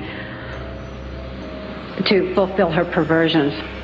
You can trace the lineage of this idea back to the mid-1100s, when medieval Christians began baselessly accusing Jews of drinking the blood of children, or 1,000 years before that, when Romans were accusing early Christians of the exact same thing. And I mean, like, let's be real, I imagine it was probably pretty alarming to hear the first ever Christians explain what communion was all about. You know, these guys eat the flesh and blood of their own God. Like, what's to stop them from doing that to our kids? So Pizzagate's just the latest in a long, proud history of accusing people with weird beliefs of murdering children. And as we know, Q Anon picked up the torch afterwards, but they swapped blood with adrenochrome. All this is to say, of all the other Pizzagate ingredients we've talked about so far, this is the one that the old head conspiracy guys had the most resources to draw on. Imagine being the first Anon to Google Marina Abramovich spirit cooking. And you're just wasting your time in your mom's basement, poring over these Podesta emails, which are mostly kind of boring. And you're just throwing every little thing at the wall, hoping something sticks. And then out of nowhere, spirit cooking doesn't just stick to the wall, it writes "Eat the Pain" on the wall in dripping bloody letters like a dang Goosebumps book.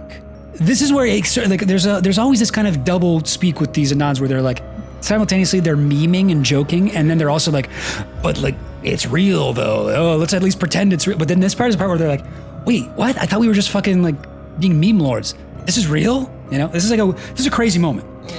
This is the closest thing to a smoking gun we have. Proof that Podesta is having some weird satanic sex. What the fuck have we stumbled into? No, seriously, what in the ever-living fuck? I honest to God don't understand this shit. Is this occult Illuminati bullshit actually real? The email clearly states spirit cooking dinner refers to a woman named Maria Abramovich, and the video states to cut the finger deeply and eat the pain. Holy fuck, if this is real, I might actually start believing in the fucking Illuminati. What the fuck? Someone explain this to me.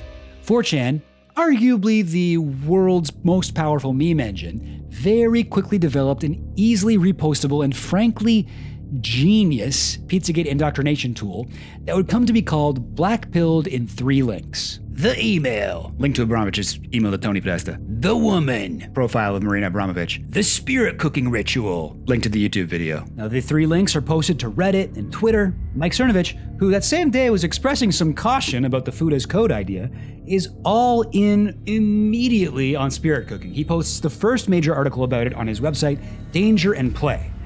Check out how he opens the article. Clean's inner circle includes trial traffickers, pedophiles, and now members of a sex cult. The recent Podesta emails from WikiLeaks reveals. Okay, that is very upsetting, grammar-wise, but also not a lot of room for plausible deniability there.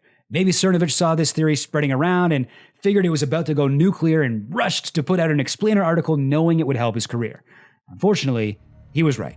All right, it's November 4th, and if you bought spirit cooking stock yesterday, you're doing quite well today. Paul Joseph Watson posts an article about spirit cooking on Infowars. Typical of the site, Watson claims that spirit cooking is a ritual founded by Satanist Aleister Crowley based on absolutely no evidence. The article is then shared on the Drudge Report homepage for that day. In general, around this time, links to Infowars posted on Drudge accounted for half of all traffic to the sites. I gotta shout out the boomer writing headlines for Drudge for coming up with this stroke of genius. Wiki Wiccan. Podesta practices occult magic. Wiki Wiccan. Anyway, Cassandra Fairbanks also cashes in with an article about spirit cooking. Since we last checked in, Twitter's gone a little nuts from spirit cooking stuff. Usual freaks have been posting about spirit cooking since yesterday, but today it gets picked up by some more high-profile accounts. The official WikiLeaks handle pizza posts about spirit cooking several times, linking its followers the email, spirit cooking video, the Cassandra Fairbanks article, and more evidence to paint Podesta as a Satanist. Tony Podesta, by day, mild-mannered foreign agent for Saudi Arabia. By night, spirits cooker. Even America's trusted newsman Sean Hannity actually makes a tweet about spirit cooking. Doesn't show up on the archive page, but Hannity posted a link to something here. Unfortunately, this tweet's been taken down, and I'm not good enough with computer to figure out what site he was linking to. All I can say is he did use the exact same phrasing in his tweet as the Infowars article headline. All right, the next thing I gotta talk about is maybe the most insane development of all Pizza Week. Early on November 4th, Eric Prince sat down for an interview with the most widely shared right-wing website, Breitbart News. Now, Breitbart is basically BuzzFeed, but for people who believe in race science. Eric Prince is a Prince Corporation Nepo baby, confirmed CIA asset, and radical Christian supremacist who had the business acumen and foresight to start his private mercenary company, Blackwater, right before the war on terror kicked off. Well, since private contractors are not subject to the same kind of regulations or military court that the US military is, Blackwater became very useful for furthering American foreign policy. While he was CEO, Eric's mercenaries became famous for things like illegally trafficking weapons to a Libyan warlord or opening fire on a crowd of civilians, wounding 20 and killing 17. Now, despite its employees constantly committing war crimes, Blackwater continued to receive billions from the Bush and Obama governments for helping the American empire accomplish God knows what throughout the world. Eric is a mega donor to the Christian right agenda, he's a crusading advocate for the worst excesses of American foreign policy, and he's a certified member of the American power elite. He sucks, in other words.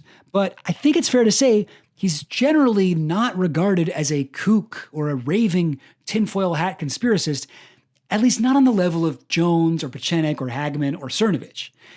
That's what makes it absolutely insane what he told Breitbart on November 4th.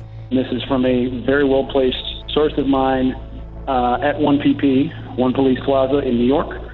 And this is stuff coming right off a hard drive that was owned by Wiener and his wife, Abedin, Hillary's closest advisor for the last 20 years. This is not from some hacker or anything else. This is a laptop seized from a warrant from a criminal investigation. And there is all kinds of criminal culpability through all the emails they've seen of that $650,000, including money laundering, underage sex. The fact that Hillary went to this sex island with convicted pedophile Jeffrey Epstein. Bill Clinton went there more than 20 times. Hillary Clinton went there at least 6 times. Incredibly, Eric is telling the exact same Wienergate story we'd previously heard from Steve Pachenik and Doug Hagman. And he actually confirms the part about the NYPD. NYPD first gets that computer, they see how disgusting it is, they keep a copy of everything, and they pass a copy onto the FBI, which finally pushes the FBI off their chairs, making Comey reopen that investigation, which was indicated in a letter last week. So the plot thickens. NYPD was pushing because, as an article just quoted one of the chiefs, he said, as a parent, as a father with daughters, he could not let that level of evil continue. Eric's Breitbart interview accusing Hillary of child is one of the most inflammatory events of all of Pizza Week. So what the fuck is going on here? Why would someone like this dip his toe into Pizzagate waters? You know that if the left had emails pointing to Donald Trump being involved in an underage, visiting multiple times an island with underage sex slaves, basically, females, you know they'd be talking about it and they'd be shouting it from the rooftops. Yeah, like you would assume that the Democrats would speak up if they had evidence that Donald Trump had been palling around with an elite billionaire pedophile and his sex slaves for a decade and a half, but what if their candidate's husband did the exact same thing? Because I think that might be the case here.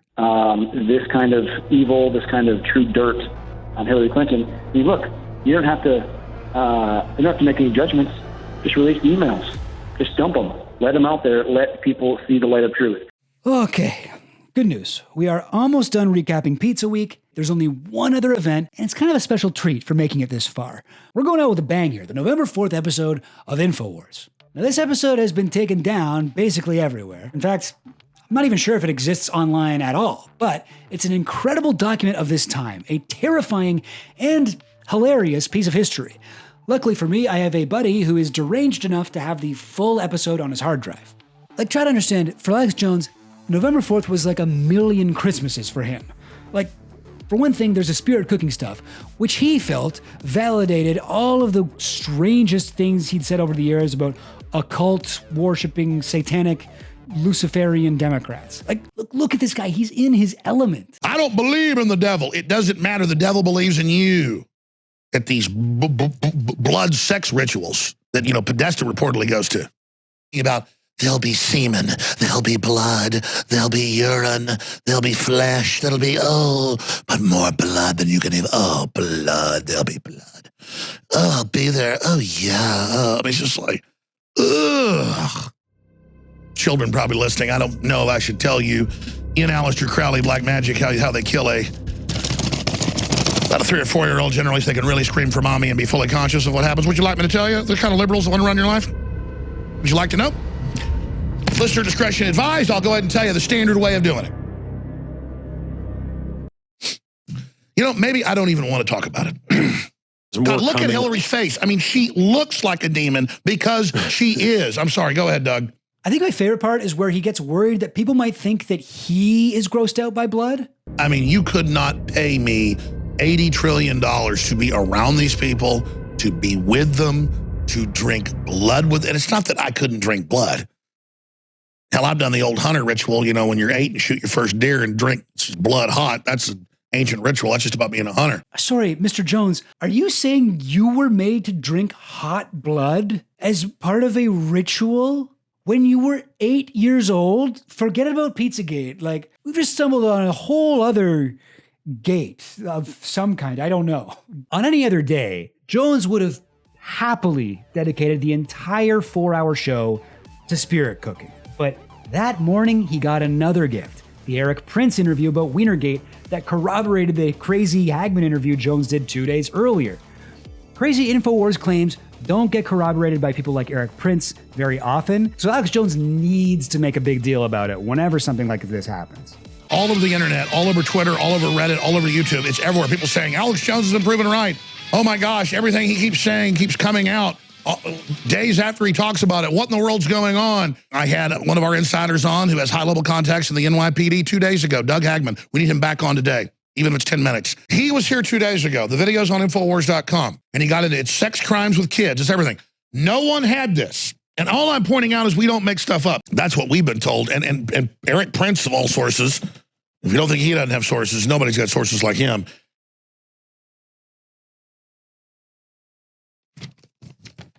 This is an incredible 4 days. And they do get Hagmann back on. I guess he was free that day. Alex is extremely impressed with Hagmann, calling the Wienergate story. I got to hand it to you because I also have the sources at the FBI. I was thinking about a press conference. The NYPD I knew was heavily involved. I didn't know they were the ones that were forcing the FBI now. That, since you said it 2 days ago, that's been confirmed. So Doug Hagmann here joining us. I'm not an expert, but I feel like the social dynamics here are crazy. Complete speculation. But I get the vibe Alex feels a little bit out of the loop compared to Hagmann. He really wants to know what else Hagmann knows. He's actually coming across kind of desperate. Recap your sources, what they said, and go ahead and go with all of it. I know you don't want to say it because it sounds so crazy, but you know what? They're the ones that are crazy, not us. Tell folks what's happening. I'll say this. There is enough, according to my source who provided me with that documentation. Oh, you're gold, brother. I mean, you said the press conference was going on. Here it is in Breitbart with Eric Prince of everybody saying it. Total credibility with his sources. So what else are your sources saying? Now, on the other side with Hagmann, I'm picking up two things. First, he realizes this is a massive opportunity for him. His crazy theory got confirmed by Eric Prince, and now he's got Alex hanging on to his every word. The second thing is, Hagmann has absolutely nothing to follow it up with. So he pulls an absolutely crazy move. After hemming and hawing for a while, Hagmann reveals to Jones he has one of these horrible photos from this horrible laptop, and he's going to reveal it on air. You cannot do that. Yeah, that right? That's crazy. He's like, you will go to jail. Well, I actually have some of this child, and I'm going to show it to you. It's like, what? So here's how that plays out. This is one of the files that was found on during the search of the of Weiner's computer. All right, this was given to me by a source. Now, that because of all the block on there that I put on there, that might not mean anything to anyone, but this goes along with. If you saw what was under it, you'd be horrified. Well, yes. Now, it would have been a bold move to show censored child pornography live on the air, but it looks like Hagman just kind of stuck some black duct tape to a random picture of a young girl. Alex's self-preservation instinct kicks in, and he rushes to point out why this was actually totally fine to do and definitely doesn't implicate his show in anything illegal. And let's be clear, your source gave you that photo just as an example of what's... Right. And obviously gave you one of the lighter ones because it could even almost be illegal, even though you're an investigator and accredited, to even share that with you. Right. And actually, I could probably take the tape off and it wouldn't really mean anything. It would be fine. But the fact is, and by the way, this was not transmitted over any electronic device. Exactly. Okay. This was hand delivered to me. He's like, I just realized maybe it seems like I possess child pornography that I possibly received online, which I'm just remembering is a felony. So I did. That isn't what happened, and I just kind of put those tapes on for no reason, and that picture's fine. So this picture implies that it's child pornography or pornography. Sure. But also, it was not delivered to me via electronic device. Yeah. It was only. I got a hard copy. I got a hard copy. That's fine. Delivered photo to me. Yeah. That's totally different section of the law. It's actually totally fine. There's no issue. If anything, it's those pigeons that should be held accountable, not me. Yeah. Hilariously, Hagman pulled almost the same weird trick with Amanda Robb during her investigation for Rolling Stone. He told her he could show her courtroom-ready documents about Pizzagate, so she showed up at his house. When I asked if he'd verified anything, Hagman shuffled some papers, lifting one sheet by a corner like a poker player. With apparent reluctance, he turned over a color copy of an image showing a clean, uninjured boy wearing a green t-shirt in a dog cage. The child could have been playing or held hostage. That might be a disturbing image, I said, but I don't see what it has to do with Hillary Clinton. He shrugged. You could say I have dog crap for answers and dog crap for sources, he said, adding later, I hope you don't think this was a waste. So, back on November 4th, we can tell Hagman knows he doesn't have much, but he does know about one thing Alex doesn't yet, Podesta's pizza code. There is a subtext or coding to some of the emails that Podesta and others have, including Hillary, and whom have been engaged in. For example, pizza party. I'll just leave this out there. Pizza party. That's not exactly what it means. Don't bring your favorite video over for pizza night. A pizza party is something that has sexual connotations. And you can tell Jones isn't hip to the pizza code yet because he nonsensically links it to his other favorite topic of the day, spirit cooking. And that's why they say stuff like, there'll be semen, there'll be this and that, there'll be blood, lots of blood. Blood right. Even means something. No, exactly, it does. Yeah, the code's got all the most delicious food on it. Pizza, hot dogs, blood. By the way, I drink hot blood all the time. I actually prefer good pint of ritual blood probably over Dr. Pepper. Since I was 8. Couldn't get enough of it. I love blood so much I could kill a baby. Hagman, as usual, does not bother to correct Alex. No, exactly, it does. I mean, you could go to because what spews lots of blood? Yeah. Well, yes. One thing I sort of found striking about this, listening to it in 2025, was that Alex doesn't really think Trump has a chance to win. To beat him. Look, they could cheat Trump, or if Trump does get in by the grace of God and they're unable to steal it, but they're probably going to steal it and blow stuff up and blame it on us. I sometimes forget that, at this point, everyone pretty much thought that Hillary had this in the bag. You gotta look at this as Alex preparing ammunition to later attack what he assumes is going to be a Clinton presidency. And I think that's true for a lot of people in the world of Pizzagate. Trump winning was truly the case of the dog catching the car. This episode includes one of the most famous clips of Alex Jones ever. Hillary Clinton actually quotes it in her book. When I think about all the children Hillary Clinton has personally murdered and chopped up and raped, I have zero fear standing up against her. Yeah, you heard me right. Hillary Clinton has personally murdered children. I just can't hold back the truth anymore. Hillary Clinton is one of the most vicious serial killers the planet's ever seen. Now, unsurprisingly, saying that Hillary had personally chopped up kids led to one of the many lawsuits that eventually took Infowars down. Now, this particular video of Jones on November 4th was viewed on YouTube more than 427,000 times, which honestly seems kind of low, right? To be fair, he uploaded constantly, so it makes sense his views weren't that high, but still kind of crazy that one of Alex Jones' most infamous shows got fewer views than like the average CJ the X video. A brief aside about Twitter. Before we move on to my verdict, I want to say something about the limits of my research. It's very frustrating to study an internet event 9 years after it occurred. 4chan and 8chan posts are deleted forever soon after they reach their bump limit. The subreddit r/TheDonald was banned in 2020 and all its posts were deleted. Many of the most influential Pizzagate videos are no longer on YouTube, whether they were banned by YouTube itself or taken down by the original posters in a panic. I did the best I could, and I think I did a pretty good job reconstructing the timeline.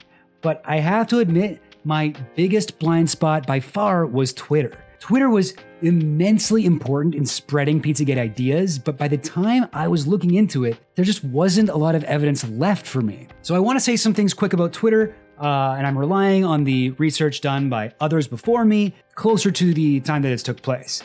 For Rolling Stone's Pizzagate investigation, which was published in 2017, 2 teams of researchers spent almost a year sifting through the digital record of Pizzagate's growth on Twitter. They concluded that Pizzagate was shared roughly 1.4 million times on Twitter by more than 250,000 accounts in its first 5 weeks of life, from David Goldberg, New York's tweet to the day Welch showed up at Comet Ping Pong. Among those were dozens of users who tweet so frequently, up to 900 times a day, that experts believe they were likely highly automated. Even more striking, 22% of the tweets in our sample were later deleted by the user. This could be a sign, according to computational propaganda expert Samuel Woolley, of someone sweeping away everything so that we can't follow the trail. So who was behind it?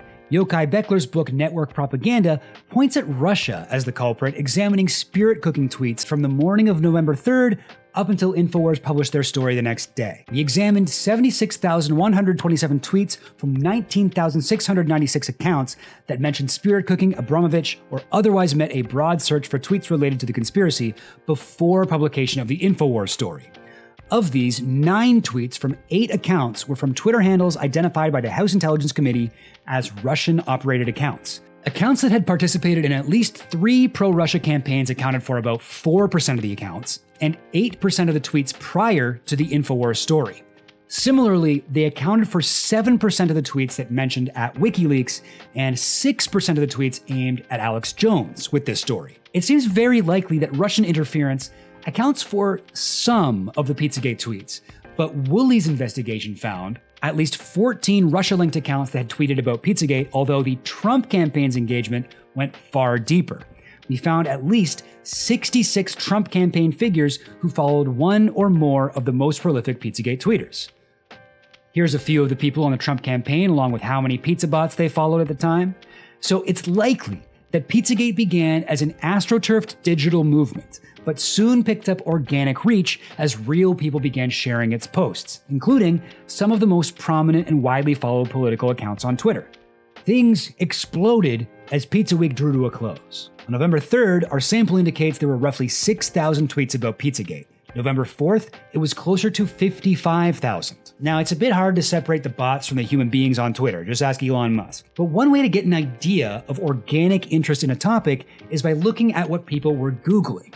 Bots tweet, but only humans Google. According to Google Trends, here is the search volume for the terms Hillary Clinton pedophile in the US from 2004 to 2016.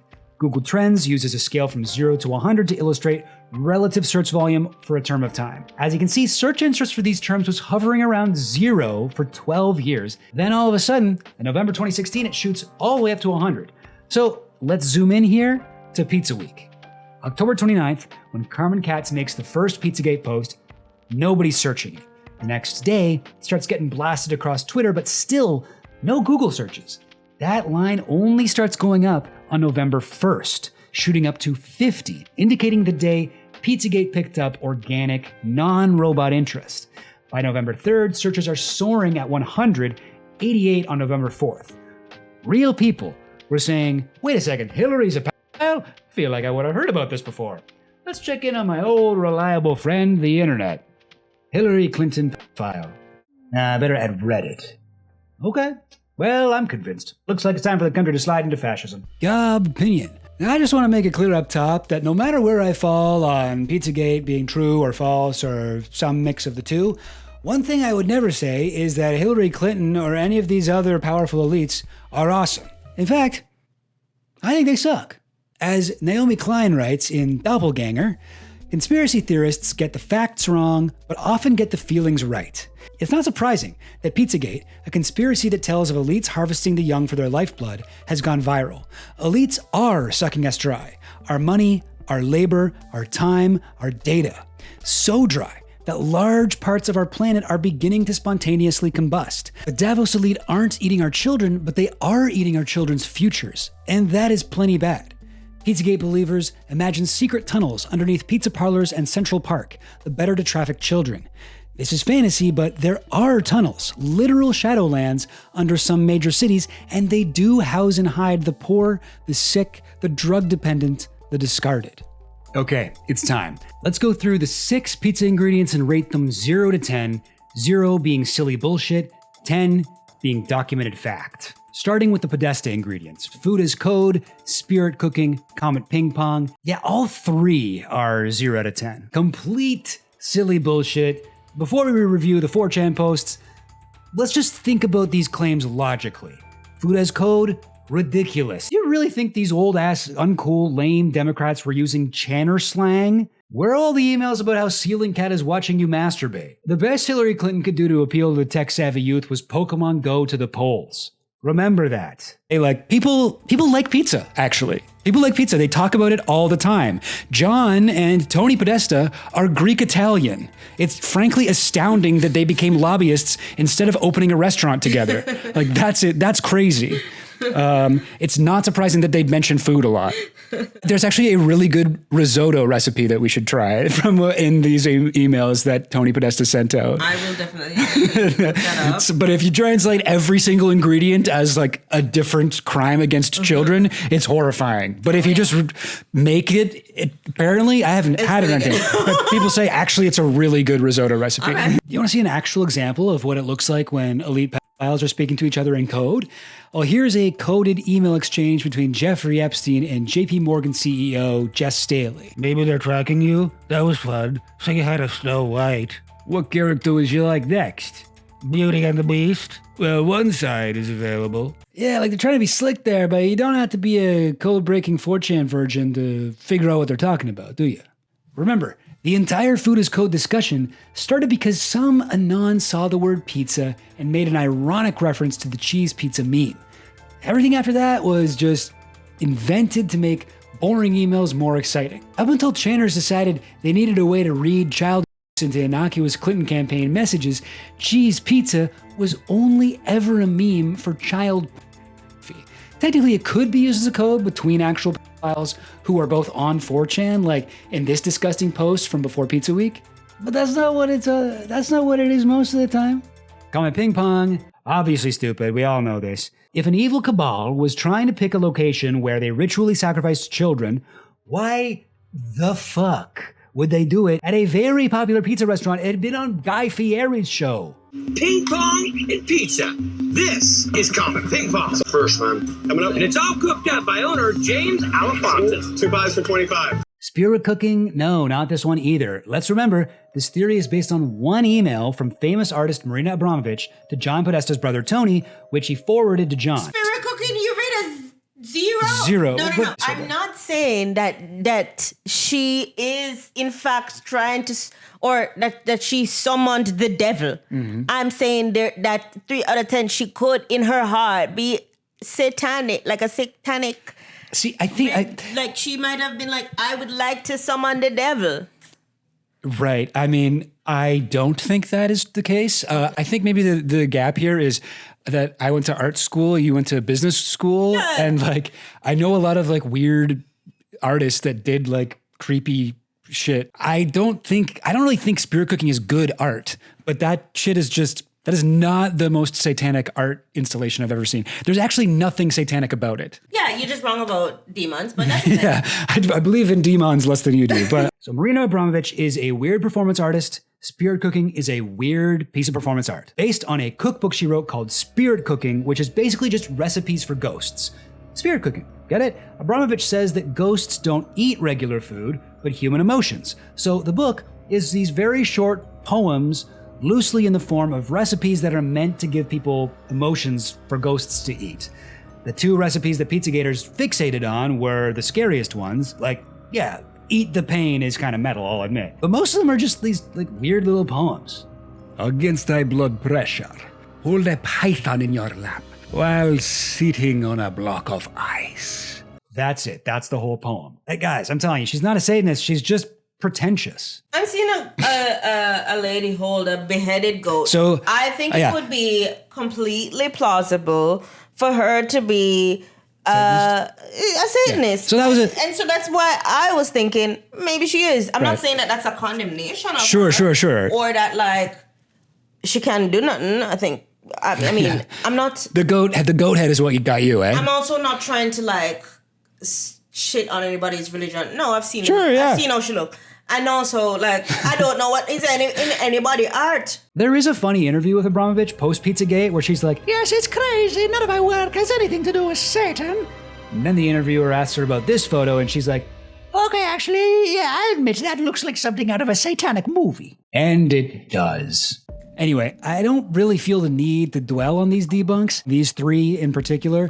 To me, reading the original 4chan threads where all of these came about is the most convincing argument against them being real. Like, instead of just vaguely gesturing at the role played by the Chans, let's actually look at exactly when and where these ideas popped into existence, and it becomes clear this is a collective fever dream spurred by Pepe brain-rotted Anons riffing on each other's memes and jokes with no intention of uncovering the truth. Just they want their meme lord Trump to win an election. And somehow it worked. It's crazy, memetic warfare. Now, these were elevated to more serious discourse by the Pizzagate delivery service, from bottom feeders like Cernovich or Hagman, up to the more prominent conspiracy figures like Alex Jones, all the way up to people in Trump's inner circle like Hannity, Flynn, and Eric Prince. But you'll notice these delivery boys and girl almost never told their audiences about 4chan. Why didn't Alex Jones ever throw up these screenshots on his backdrop? Why didn't he have 4chan threads printed off on his table? That's where his information was coming from. That's what his sources were. Why? Because if he did that, it would reveal how utterly baseless these three charges actually are. Moving on, base ingredient, Hillary is a pedo. I'm gonna give this one a 3 out of 10. Like, I don't at all believe that Hillary is a child molester, but it is true she's married to Bill Clinton, who I actually do think is probably one, or at the very least was complicit in the crimes of one, and I'm not usually in the business of blaming someone for the actions of their spouse, but in this case, I don't know. I think that by staying with Bill Clinton, Hillary put her own desire for wealth and power and success over the well-being of children. Like, that unchecked, amoral thirst for power should disqualify you from running a country. I don't know, does that make me a bad feminist? And I still would pick her over Trump, obviously, but come on now. They're both disqualified. Run it again. Redo. Whoop. Roll back the clock, guys. We got to run 2016 again. Let's try Bernie versus Ted Cruz. Wienergate. It's hard to give this a proper rating out of 10 because a lot of this theory is completely true. Anthony Weiner was caught sexing someone he believed was a 15-year-old girl. The FBI did open an investigation into his laptop looking for child exploitation material, and they found Hillary's emails. It's also the case that Hillary ineptly chose to stay extremely close to Weiner, the world's dumbest pervert. All of that, 10 out of 10. But the specific Pizzagate claim most prominently made by Eric Prince was that the laptop contained evidence of Hillary Clinton committing crimes, including child sexual abuse, which doesn't appear to be true at all. This wild idea was only worth listening to because it was promised that this was all about to be backed up by the FBI, who never made this information public. I'm gonna give this one overall 2 out of 10, just for the foundation of truth that it's based on. Finally, speaking of the FBI coup. gotta say, it was wild researching this part because I fully expected to find out that this was all bullshit too. But the more I looked into it, the more stuff kept clicking into place, and now I actually kind of believe that something sort of like this probably did happen. On October 28th, one day before Pizza Week, Comey published his letter announcing the FBI was reopening the email investigation. Comey told the New York Times, and wrote in his book, that he'd been first informed of the discovery of Hillary's emails on Weiner's laptop one day earlier, on October 27th. At 5:30 a.m. on Thursday, October 27th, 12 days before the election, McCabe sent me an email saying the mid-year team needed to meet with me. I had no idea what that was about. Members of the team explained that it appeared Weiner's laptop contained hundreds of thousands of emails from Hillary Clinton's personal email domain. Now this appears to be a lie by Comey. During a review of FBI actions during the 2016 election, they interviewed a case agent who was assigned to Weiner's laptop shortly after it was confiscated on September 26th. The case agent told us he'd asked another agent to take a quick look at his computer to make sure, am I seeing what I think I'm seeing? The other agent told the OIG that he vividly recalled what he described as the oh shit moment when the case agent said that Hillary Clinton's emails were on the laptop. He and the case agent agreed that this information needed to get reported up the chain immediately. On October 4th, Comey met with Randall Coleman, his assistant director of counterintelligence. It seems possible that this was when Comey was first informed of the emails. Coleman's notes from the day included this point form list. Weiner, texting 15-year-old, sexually explicit. 926, Federal SW, iPhone, iPad, laptop. Initial analysis of laptop, thousands of emails. Hillary Clinton and Foundation, crime against children. October 6th, 2 days after the Coleman meeting, the New York Post published the first piece of media mentioning the FBI coup. Comey would later testify to the House Intelligence Committee that he believes someone in the FBI was leaking information to the press and Rudy Giuliani. I was concerned that there appeared to be in the media a number of stories that might have been based on communications reporters or non-reporters like Rudy Giuliani were having with people in the New York field office. In particular, Mr. Giuliani was making statements that appeared to be based on his knowledge of workings inside the FBI New York. This was true. In the days leading up to Pizza Week, a few Trump campaign surrogates, most notably Giuliani, kept teasing an upcoming October surprise. Drop that. Well, there's still a couple of days left in October. Oh, really? So you might have something. We've got some stuff up our sleeve. Does Donald Trump plan anything except for a series of inspiring rallies? Yes. What? You'll see. When will this happen? We got a couple of surprises left. October surprises? I call them early November surprises in the way that we're going to campaign to get our message out there, maybe in a little bit of a different way. Okay. And you'll see, and I think it'll be enormously effective. And I do think that all of these revelations about Hillary Clinton finally are beginning to have an impact. Ask him a question. You'll see. He answered so fast. James, ask me a question. Do you have any October surprises? Oh, okay. All right.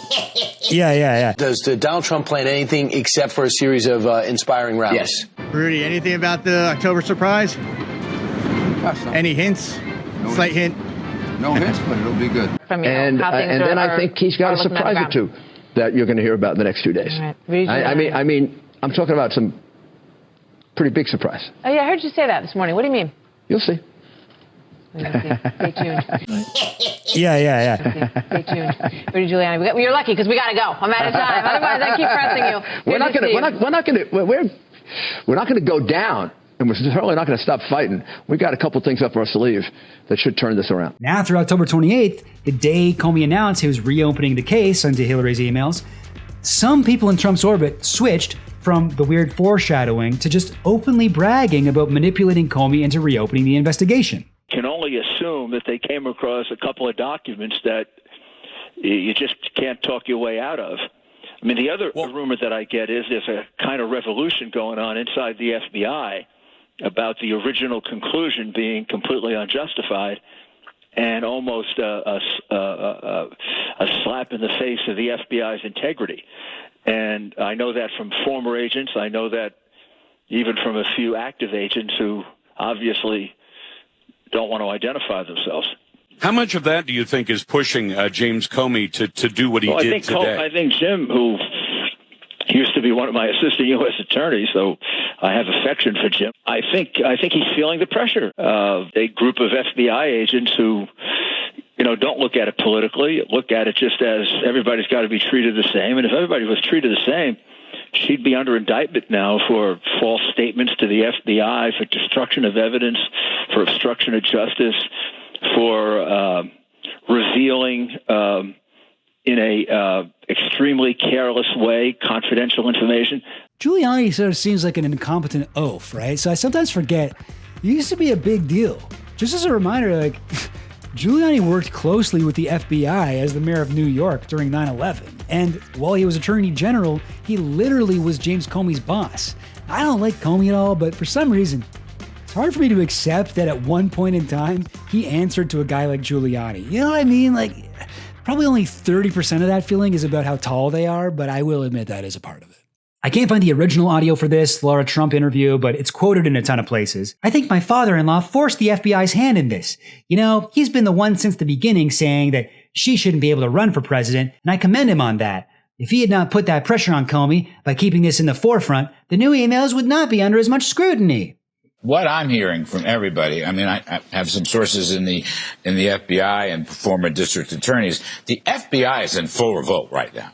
The FBI has been in full revolt since the decisions made last summer. Not full revolt. Okay. There's been a lot of, I mean, their agents, let's not say full revolt. All right, I'll say semi-full revolt. Because what I'm getting at is, if Comey hadn't said what he said to Congress and the rest of the world, it would have leaked. It would have leaked. That whole building was ready to leak, that they had discovered this news source with Weiner and Abbott. So I don't think Comey had much chance here, and I think the FBI is badly divided. So to recap, Comey says he suspected that somebody in the FBI was leaking secrets to the press and Giuliani.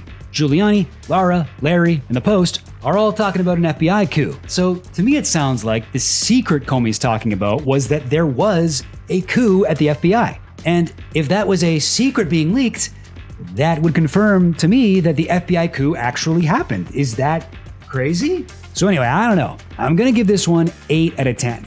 NYPD doesn't seem to have been involved at all. And again, there's still zero evidence of Hillary being involved in crimes against children, which is where the whole Pizzagate thing comes from. So my impression is the coup was probably just a war between Clinton supporting FBI ghouls who were like, hey, let's not release this email stuff. It has nothing to do with anything.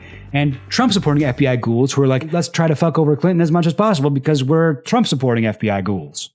So I guess that means I'm giving Pizzagate overall a very unscientific chill goblin score of 13 out of 60. So roughly 2 out of 10. Much higher than I expected, but yeah, it's still pretty pathetic, right? You know what, though? Like, I am getting sick of debunking conspiracy theories. Pizzagate gets a lie 0.5 on the misinfo meter. I feel like some kind of, like, hall monitor, you know? It's not fun. It's not cool. I don't want to be that guy that just says your conspiracies are wrong. I want to be the guy that spins up my own. So, as promised, I told you I'd do this. I've got my own original conspiracy theory about Pizzagate. Let me lay it on you. From the PsyGOBS studio, deep behind enemy lines in occupied Montreal. You're listening to the goblin voice of human resistance against the technotronic technocracy, the demonic democracy, and the Philharmonic Phil Hoffman scene. You're listening to Chew.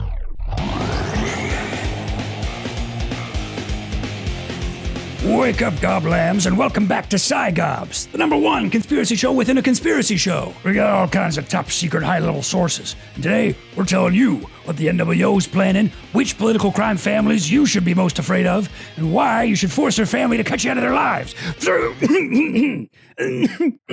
Excuse me. Sorry. I think I had a gay frog in my throat. There, for a second. Ahem. Now, I'm not going to beat around the bush here. Based on my research, it is my belief that Pizzagate wasn't entirely a baseless internet fever dream that arose out of nowhere from anonymous trolls. I think alongside those anonymous trolls, there was also a hidden group deliberately constructing a narrative which it seeded through online subcultures and right-wing media ecosystems with the intention of damaging Hillary Clinton as much as possible in the final days of the campaign. While the actual claims of Pizzagate are mostly absurd, we can study their growth and spread online over social media to speculate about a hidden architecture of propaganda and a coordinated effort to shape public perception in real time. But who would do such a thing? Who would want to smear Hillary Clinton? Well, a lot of people, but I'm guessing somewhere in the Pizzagator's basement, behind a hidden curtain, there was a shadowy, secretive cabal helping to guide the 4chan trolls. And I believe that this cabal was formed within the Trump campaign itself. Yes, you heard me. Pizzagate was a psyop. Pizzagate was an inside job. Jet fuel can't melt real cheese. Nothing can stop what is in the oven. Take the red sauce. Behold, a white pizza. Don't dare call it Chicago-style deep dish meat lovers family size.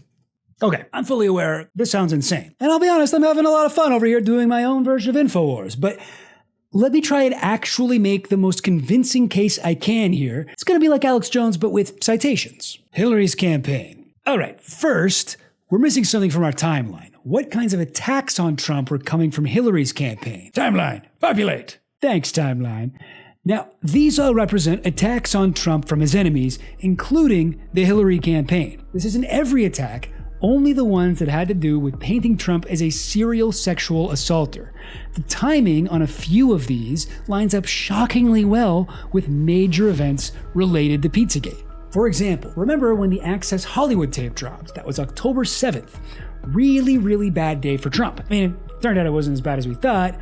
I remember thinking the election was over. I thought if Trump somehow still managed to win, the democracy was broken. Can you imagine? Anyway, it's interesting that just 30 minutes after the Washington Post released footage of Trump bragging about non-consensually grabbing women's genitals, WikiLeaks dropped the Podesta emails. 30 minutes! Seems like a direct response, right? But the leaks alone weren't enough to change the narrative.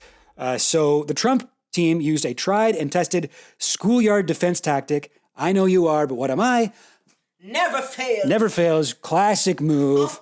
I'm rubber, you're glue. Bounce off me, sticks to you. Sticks to you, bitch. This is the fucking strategy. The official actual word for this when it's used in political, campaigns is something like preemptive narrative inversion, something like that. But it is just, I know you are, but what am I? Accuse them of what you're getting accused of. Just a couple days later, on October 9th, Trump held a press conference with 3 women who had accused Bill Clinton of misconduct ranging from sexual harassment, and one of them, Kathy Shelton, who was only 12 years old when Hillary, as a lawyer, had successfully defended her rapist in court. Now, in my view, this press conference is a key moment because it may represent the first step taken by the Trump campaign in a strategy that eventually evolved into the Pizzagate psyop. The motivation was simple: turn the tables. Democrats were using Trump's own words to call him a danger to women. Not great. So it was time to paint Hillary as a danger to women. Oh, I'm a racist. I know you are, but what am I? It's that. So who on the Trump team came up with the idea for this press conference? Well, according to the Intelligencer, the spectacle of the last several days, low-lighted by Trump's pre-debate press conference featuring women who accused Hillary Clinton of covering up Bill's unwanted sexual advances, was the product of multiple authors. Right-wing journalist provocateur Charles Johnson, as well as Trump campaign CEO Steve Bannon and Trump's son-in-law Jared Kushner, all worked to place Clinton's accusers center stage in the campaign. But Roger Stone says his earlier advocacy put the pieces in place for it to happen. I forced Trump into my narrative, Stone said. Now, at first, this strategy didn't really work.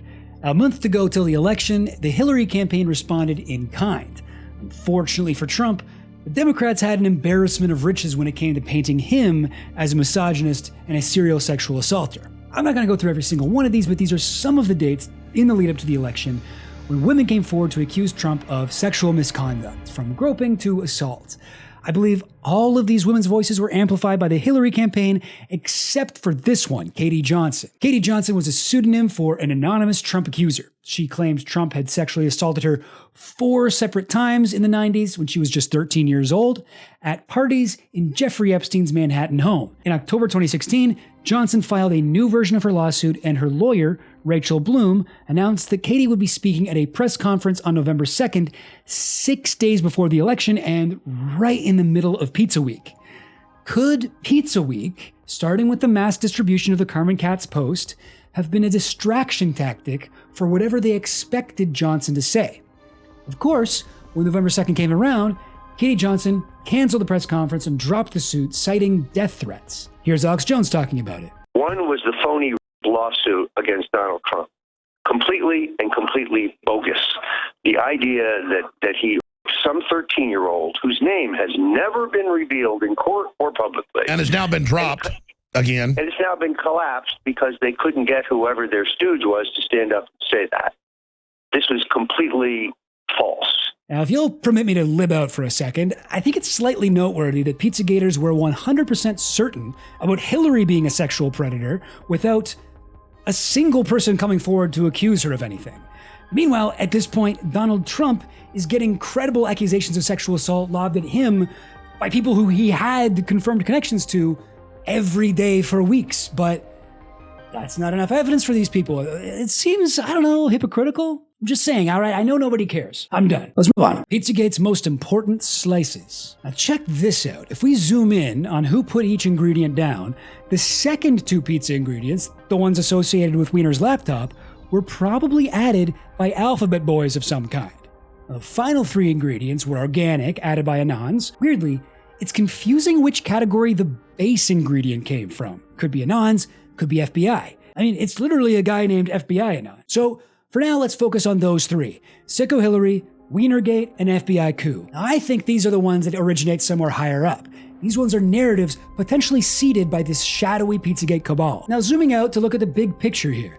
If you're somebody who wants to orchestrate Pizzagate, what events might you have had a hand in? All right, there's the FBI Anon thread on July 2nd that introduced the idea of pedo Hillary. There's Anthony Weiner getting caught sexting an underage girl in the Daily Mail article on September 21st, leading to his laptop being confiscated by the FBI. October 9th was the date of the press conference featuring the female victims of the Clintons. On October 28th, there's James Comey, under pressure from people like Giuliani, Trump, and his own staff, reopening the case on Hillary's emails, getting people worked up about Wienergate again. On October 29th, Pizza Week kicks off with the Fat Old Man and Carmen Katz accounts posting their theories, which then get seeded to the masses by MAGA-aligned bot networks on Twitter. Now, November 1st, there's Steve Pieczenik's two videos about the intelligence coup and Hillary's pedophilia, which get boosted by Drudge Report. Alex Jones' show All Week offers a platform for Pizzagators like Doug Hagman, who on November 2nd finesses Pieczenik's narrative, and on November 4th ties in the stuff from 4chan. Finally, November 4th, there's Eric Prince, who goes on Breitbart and ties all the Wiener stuff together. I'm sure there's a better way to put that. Now, if Pizzagate was a psyop, as I'm suggesting, many of these events would have had to have been under control of our secret group. So if I'm right, this would have had to have been set in motion by someone on Trump's team. Someone with sway, someone with connections to alt-right and far-right media like Infowars and Drudge Report. Probably someone with access to a network of Twitter bots, and most likely someone familiar with both the conspiracy world and 4chan culture, maybe even a regular user of 4chan's poll board themselves. Who done it? FBI Anon. Was FBI Anon an actual FBI agent, someone from within the Trump campaign, or just a flat-out LARP? What do we know about FBI Anon? Well, we know that they were cartoonishly racist and anti-Semitic, basically had all the same beliefs as the usual gang of Nazis and white supremacists who frequent Pol. They were also weirdly pro-Russia. Of course, none of that means they weren't FBI, it just means they're a bad person. If anything, that makes it more likely they work for the FBI. FBI Anon was always viciously anti-Hillary, but interestingly, in their early threads, they weren't really a Trump fan either. Like, he was better than Clinton, but still a typical corrupt politician. In an early FBI Anon general thread, created to help compile and discuss all FBI Anon's claims, one of the recommended documents in the OP claims that Trump is secretly an Illuminati Jew. Also, they uncovered his original family name. Very odd to see Drumpf used as an attack by non-shitlibs. Orange man Jewish. By the way, just to show you how stupid these Nazis were, this document tries to make the case that Donald Drumpf is Jewish, even though like half his ancestors are named Christian, and one of his great-uncles was literally named Christ. Not exactly a traditional Jewish name. Well, except for that one guy. Anyway, later on, FBI Anon became much more of a diehard Trump fan, calling him a man of the people, someone who wanted to fight tyrannical governments and stop multinational corporations from screwing over the little guy. Actually can't read that without laughing. FBI Anon never used a trip code, so there's no way of verifying that all of his AMAs were even done by the same person. It could have been a different guy each time. Now, I don't think any of those early threads were ever sycophantic enough to Trump to have been someone working for him directly. Plus, the first thread was posted July 2nd, long before I believe the Trump campaign settled on this strategy. My best guess is that FBI Anon was probably a LARP, unaffiliated with either the FBI or the official Trump Pizzagate psyop task force cabal. If anything though, The cabal might have stolen FBI Anon's identity and gotten involved later on.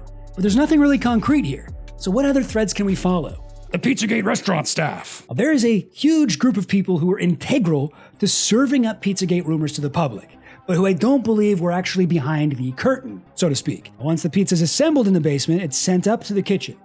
That's where these people put on the finishing touches. People like Fairbanks, Cernovich, Paul Joseph Watson, right? So think of them as the kitchen staff of the Pizzagators restaurant. They're at a view of the mainstream. Not many normal people think of them as legitimate news sources, but they're taking the pizza out of the oven, putting it on a plate, and letting the more mainstream people dish it out to the public. These are people like Sean Hannity, Michael Flynn, or Julian Assange. Think of them as the servers of the restaurant. What about Alex Jones? Infowars, boosted by Drudge Report, did more than anyone I can name to spread the Pizzagate message far and wide. But how much did he know about the plan?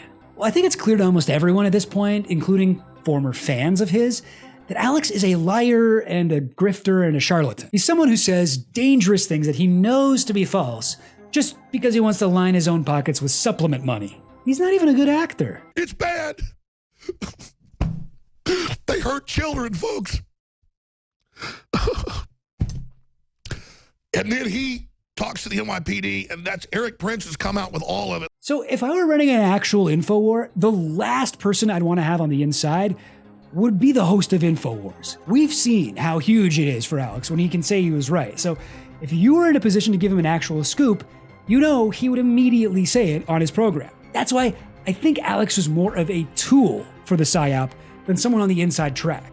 He was a reliable way to dispense unverified insane stories to millions of viewers, especially when they played into the themes he'd been speaking on for years. Demons, Satanism. Like, if Infowars has a thesis, it's the occult ceremonies of the elites. Jones has a highly visible role in the restaurant, but he's not actually that powerful. So think of him as the host, the guy who greets you at the door, finds you a table. Drudge Report, which accounted for around 50% of all traffic to Infowars.com, is also a major player. Drudge isn't even inside the restaurant. He's out on the sidewalk, spinning a sign, directing people in. His big siren. Now, like Alex, I think someone at Drudge had a contact within the Pizzagate psyop who told them what to boost and when. There were many points when the site boosted something from Pizzagate just a little too quick, most notably Steve Pieczenik's videos. Speaking of whom, Steve Pieczenik? Alex Jones loves having Steve Pieczenik on his show. And when he does go on Infowars, Mr. Pies knows what Alex's audience wants, so he tells them about how much he hates psyops and thinks they're bad. He's called everything from 9/11 to Sandy Hook a psyop or a false flag. He's anti-psyop on that show.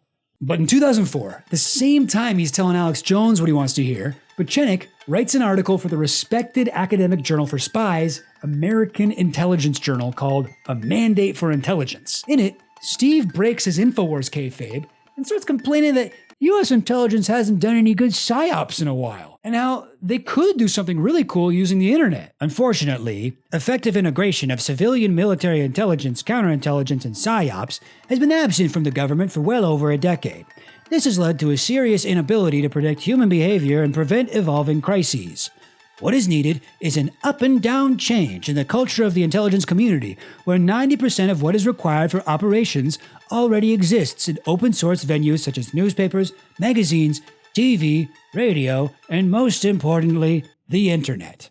As usual, American entrepreneurs have anticipated this intelligence conundrum and, accordingly, have developed extremely capable software for data mining, cataloging, managing restricted content, and predicting behavior. Greater cooperation between the business community and the intelligence community is imperative. Kudos to the CIA and DoD for having already created joint ventures with the information technology startups. Steve must have been so happy 10 years later when the Snowden leaks revealed that the NSA and GCHQ have been doing exactly that the whole time. Check this out. In 2020, another Infowars host, David Knight, called Pieczenik a CIA con man. He was fired a month later. Now, if anything Alex Jones ever claims to believe was true, Steve Pieczenik would be his worst enemy. An expert in psychological warfare, who worked with Kissinger in the State Department, was involved in deep state intelligence, and is claiming to still be involved in deep state intelligence. So what is going on here? Is Pieczenik some kind of sheep-dipped secret agent spreading disinformation and conducting psychological warfare on Alex Jones and his audience? Well, no. Or at least he's not a secret agent. The rest is probably true. I think he's conducting psyops like for fun. Now, in spite of everything Pizzagate will tell you about himself, there's absolutely no evidence he's been employed by any state agency since 1979. He's far too weird and unpredictable for me to think that he is the guy pulling the strings here.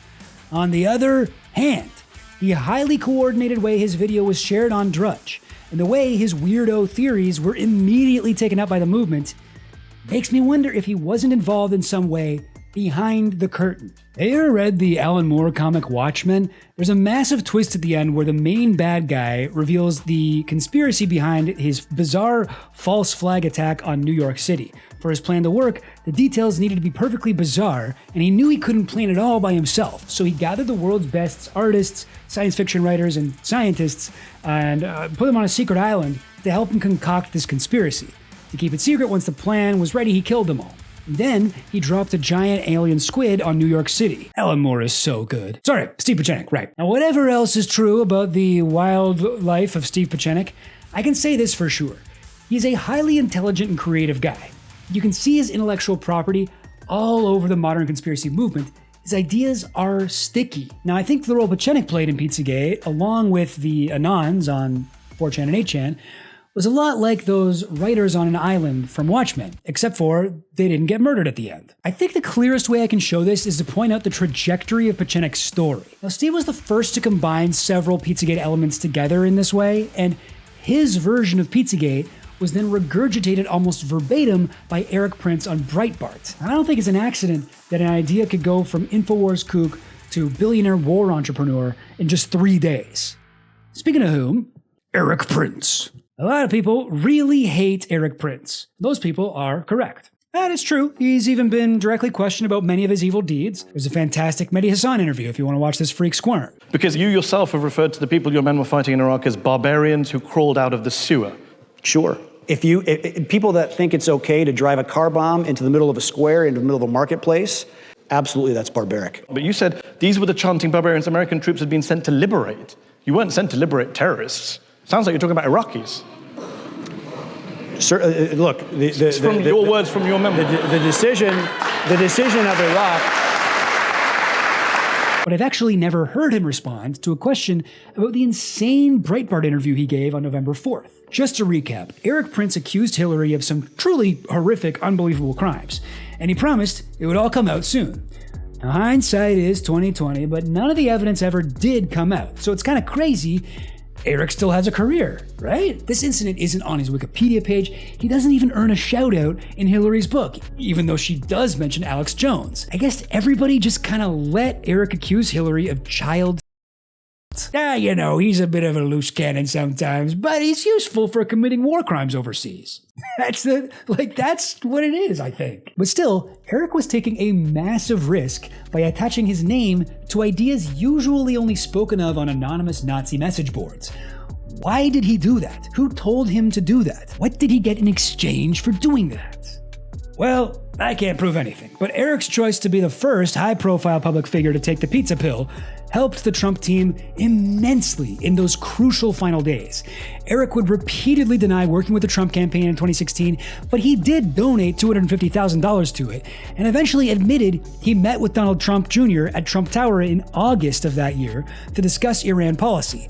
Eric is also the brother of Betsy DeVos, who Trump would soon appoint Secretary of Education. So there's no evidence of an official arrangement, but there is documented public back-scratching going both ways. I don't think that's a coincidence either. Eric Prince was definitely involved, probably at least somewhat behind the curtain in the basement, though I doubt he was near the top of the chain of command. Don't worry, we're getting closer, I think. Roger Stone. Roger Stone might seem like the alt-right's answer to the Twitter menswear guy, but he built his career doing political dirty tricks, which usually just means smearing opposing candidates with lies right before elections. Now, he's shown himself to be very talented in the art of manufacturing conspiracy theories for political gain, which has led to him appearing on Infowars several times, including almost every day of Pizza Week. 3 rules Roger Stone lives by are: admit nothing, deny everything, launch counterattack. In a lot of ways, Pizzagate seems like something straight out of Roger Stone's playbook. I know you are, but what am I? Now, way back in 2015, Stone wrote a flurry of articles and did a couple Fox News hits about Bill Clinton's connections to Jeffrey Epstein, including a piece in the Daily Caller that started with this line: "Is this the scandal that ends Hillary's campaign?" He even wrote a book that year, The Clintons' War on Women, all about the Clintons being sexists and racists. It included the story of Hillary defending Kathy Shelton's attacker. So Stone became an advisor to the Trump campaign and was apparently one of the advisors behind the October 9th press conference. He also appears to have known about the Podesta leaks in advance, tweeting on August 21st this bit of foreshadowing. "Trust me, it'll soon be the Podesta's time in the barrel. Hashtag Crooked Hillary." Weird thing to post. I mean, is that even an expression? Time in the barrel? Like, what's going on? Is Podesta a fish in this metaphor? Sorry, I'm getting distracted.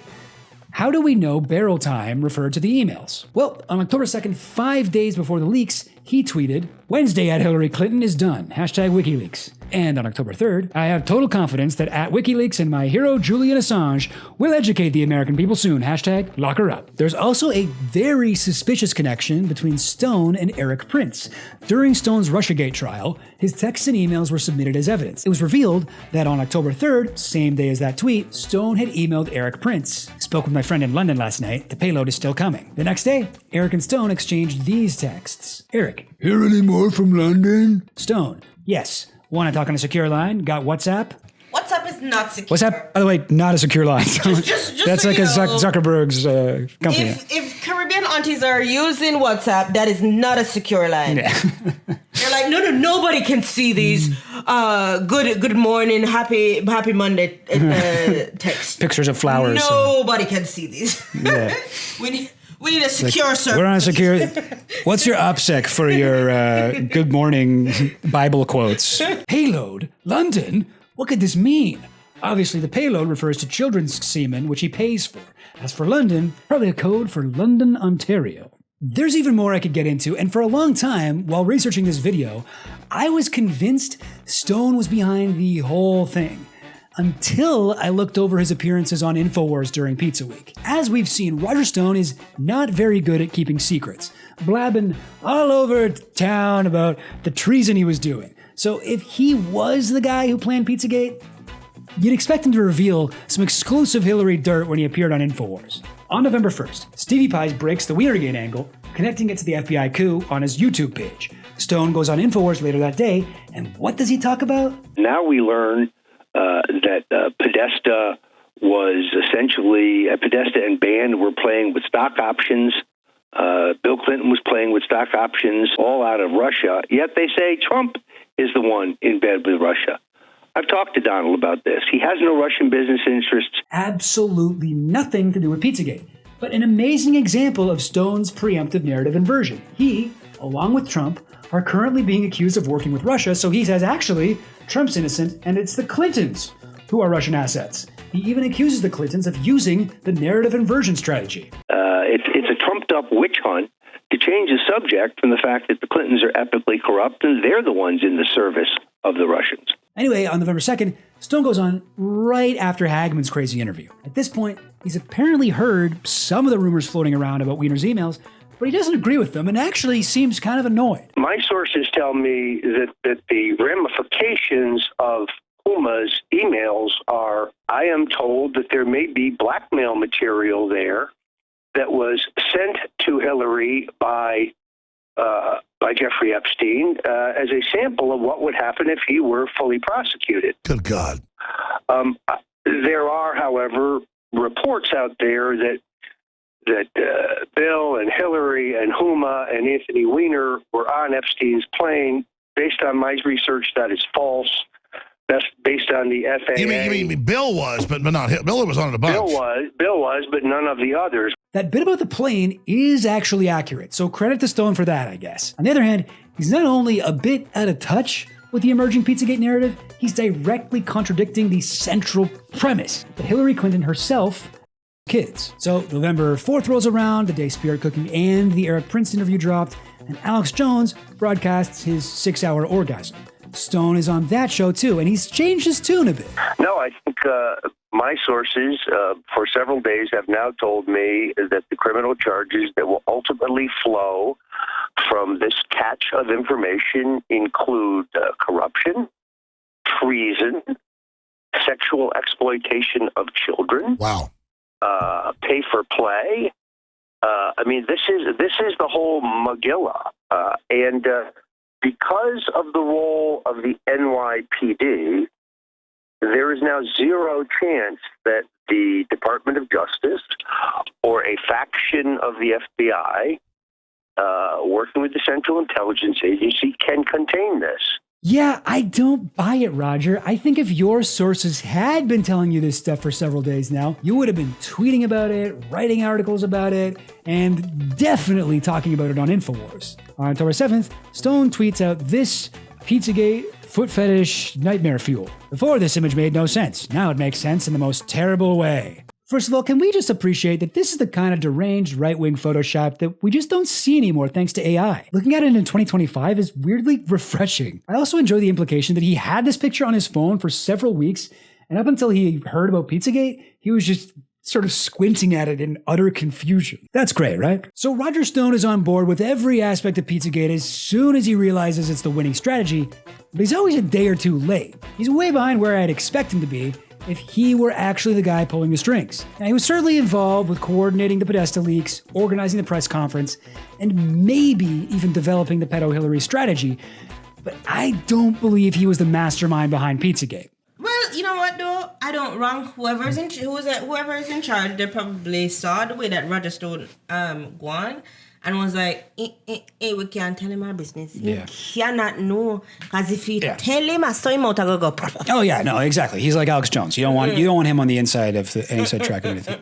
Steve Bannon. What about the chief executive officer of Trump's campaign and People Magazine's sexiest corpse alive, Steve Bannon? Usually, I disagree with their People Magazine's picks. This one, they're spot on about. They're right. You're right. You're right. He's not good looking for a living body, but he's for an animated corpse. Yeah, I get it. He can get it. I see it.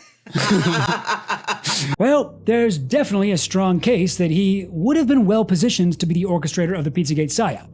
As the co-founder and former executive chairman of Breitbart News, aka Chud BuzzFeed, he had the media connections that Pizzagate needed to get off the ground. As a vice president of Cambridge Analytica, he would have access to data on millions of Facebook users, which perhaps could have helped to amplify Carmen Katz's obscure post. He'd also been a keen observer and channeler of the power of online troll armies. In 2014, he had played a major role in channeling 4chan anti-feminist rage into a funnel for a right-wing ideology. These guys, these rootless white males, had monster power. You can activate that army. They come in through Gamergate or whatever, and then get turned on to politics and Trump. Bannon was also credited by Trump's deputy campaign manager David Bossie for being the genius behind the idea of the Clinton accuser press conference. What about the decision to bring out the former Clinton accusers and line them up at a table with President Trump, now President Trump, in the middle of the table in St. Louis? Whose idea was that? That was Steve Bannon's. It was a brilliant stroke. It refocused the debate, and it put it right back onto Bill and Hillary Clinton, because three of the women were accusers of Bill Clinton, and one of them was an accuser of Hillary Clinton being an enabler of somebody who her. Now, while I do find all this kind of convincing in a very circumstantial kind of way, there's no smoking gun whatsoever that I could find. There's no connections, no associations, nothing. If someone as greasy as Steve Bannon was behind Pizzagate, you'd think he'd leave at least some fingerprints behind. Jared Kushner. No, come on. We all know Kushner wasn't involved in this. I won't even entertain that idea. Enough messing around. I'm ready. It's time for the Pizzagator to take off his mascot head and reveal himself. Now, here is the guy I think probably organized this whole thing from the shadows. The one and only Chuck Johnson. Of course, I'm talking about Charles C. Johnson, who we all know. Wait, do you guys remember Chuck? Chuck Johnson is an internet troll, 4chaner, Redditor, and Holocaust denier who's also apparently a bit of a wunderkind, becoming an advisor to Trump at just 27 years old in 2016. He looks exactly like you're picturing him right now.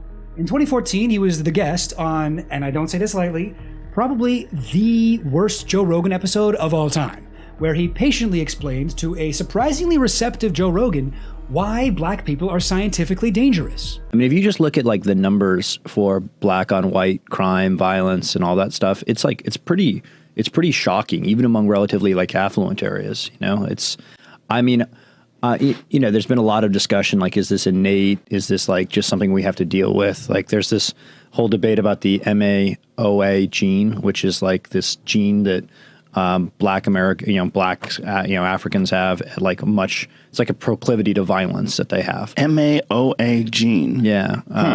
Prior to his invitation to the world's #1 podcast, he'd arguably been a journalist, working for the New York Sun, Daily Caller, and Breitbart in his early 20s. I say arguably because most of the big stories he broke turned out to be not true. There was a 2012 Daily Caller article he wrote about how Senator Bob Menendez had paid sex workers in the Dominican Republic. Eventually, it came out that Johnson had just paid 3 women to make these claims. In 2013, he wrote an article claiming Newark Mayor Cory Booker, who was running for Senate, was lying about living in Newark. Booker produced rent receipts proving he really did live there, which somehow did not stop Johnson from continuing to say otherwise. As you can tell from stories like this, Johnson is a campaign dirty trickster for the online age, spreading internet disinformation to throw off the results of elections like some kind of millennial Roger Stone. On that Joe Rogan interview in 2014, Johnson seems both excited and scared of the potential for Twitter and the internet to affect global events. The scary thing to me, though, right, is like the combination of like using Twitter and using like the flash mob stuff, like in Baltimore. That to me is like the real question is like, is the crowd is the crowd going to do good things? Like, are we going to use crowds to like, solve major social problems? Or are we going to use them like as terrorist operations that basically spill out into the real world? And I think it's probably both. And some of that stuff can like topple governments. It can cause elections to change. I mean, it can be pretty revolutionary. But don't get the wrong idea. Johnson doesn't always spread misinformation for political purposes. Sometimes he does it to smear women making sexual assault allegations. Before getting into the news business, Johnson somehow had a job working for Demon from Hell, Alan Dershowitz. This gave him an opportunity to smear Epstein victim Virginia Giuffre. Alan Dershowitz, who I actually worked for back in the day, was accused by this like crazy chick, Virginia Roberts. And he's been found like totally innocent and everything. Famously, in December 2014, Johnson tweeted out a threat to dox a woman from the University of Virginia who'd made a high-profile sexual assault allegation. Now, at this point, no newspaper had yet reported this woman's name because that is basic responsible journalism, and also basic human decency. But Johnson went ahead and called her Jackie. He then posted a photo of a young woman he identified as Jackie, which turned out to be someone completely unrelated to the case. A high-profile blunder like this seems like it would be bad for your career. But no, it was actually the thing that made Joe Rogan want to interview him. You were one of the first people that did this. I was calling bullshit like it's one of the reasons why I wanted you on the show. And the thing is, like, if you've seen enough of these fake rape hoaxes or enough of these fake race hate crimes or whatever, you develop this like weird, I don't know how to describe it. It's like, I used to play chess all the time. And you see in chess, you see all these games enough times that you're not even thinking, you're just moving the pieces because you've seen this orientation before. Mm-hmm. It's like the same thing with these fake crimes. Since I did the Jackie Coakley UVA thing, I've gotten like hundreds and hundreds of emails from people all around the country that have similar situations. That have similar like crazy. I could basically dedicate. I actually bought fakeregistry.com because I figure like it might come in handy later on. But it might. Well, the problem is this is a sexist thing. That the men are always the perpetrators. Sure. The men are always guilty. So he's got experience spreading disinformation, smearing Epstein survivors, and he's obsessed with what he calls fake hoaxes. It all kind of seems like useful previous experience to be involved in the Pizzagate cabal.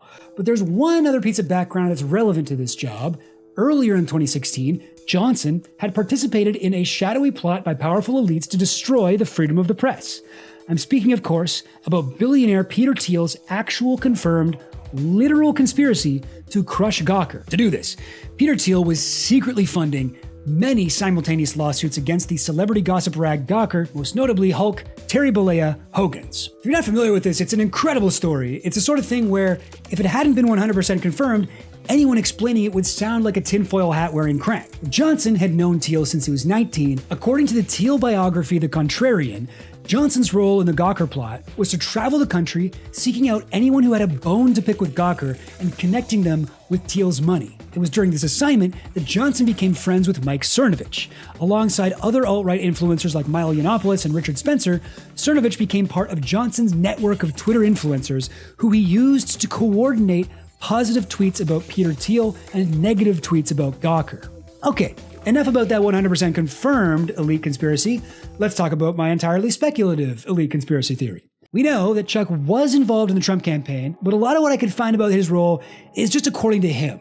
And like Roger Stone, it's hard to trust basically anything this guy says. So much of it is contested, and he definitely likes to play up his involvement in important things, make himself seem more important than he actually was. So take all this with a grain of salt. Even before officially joining the Trump team, Chuck claims to have spent $1 million on Hillary Clinton opposition research in favor of Trump.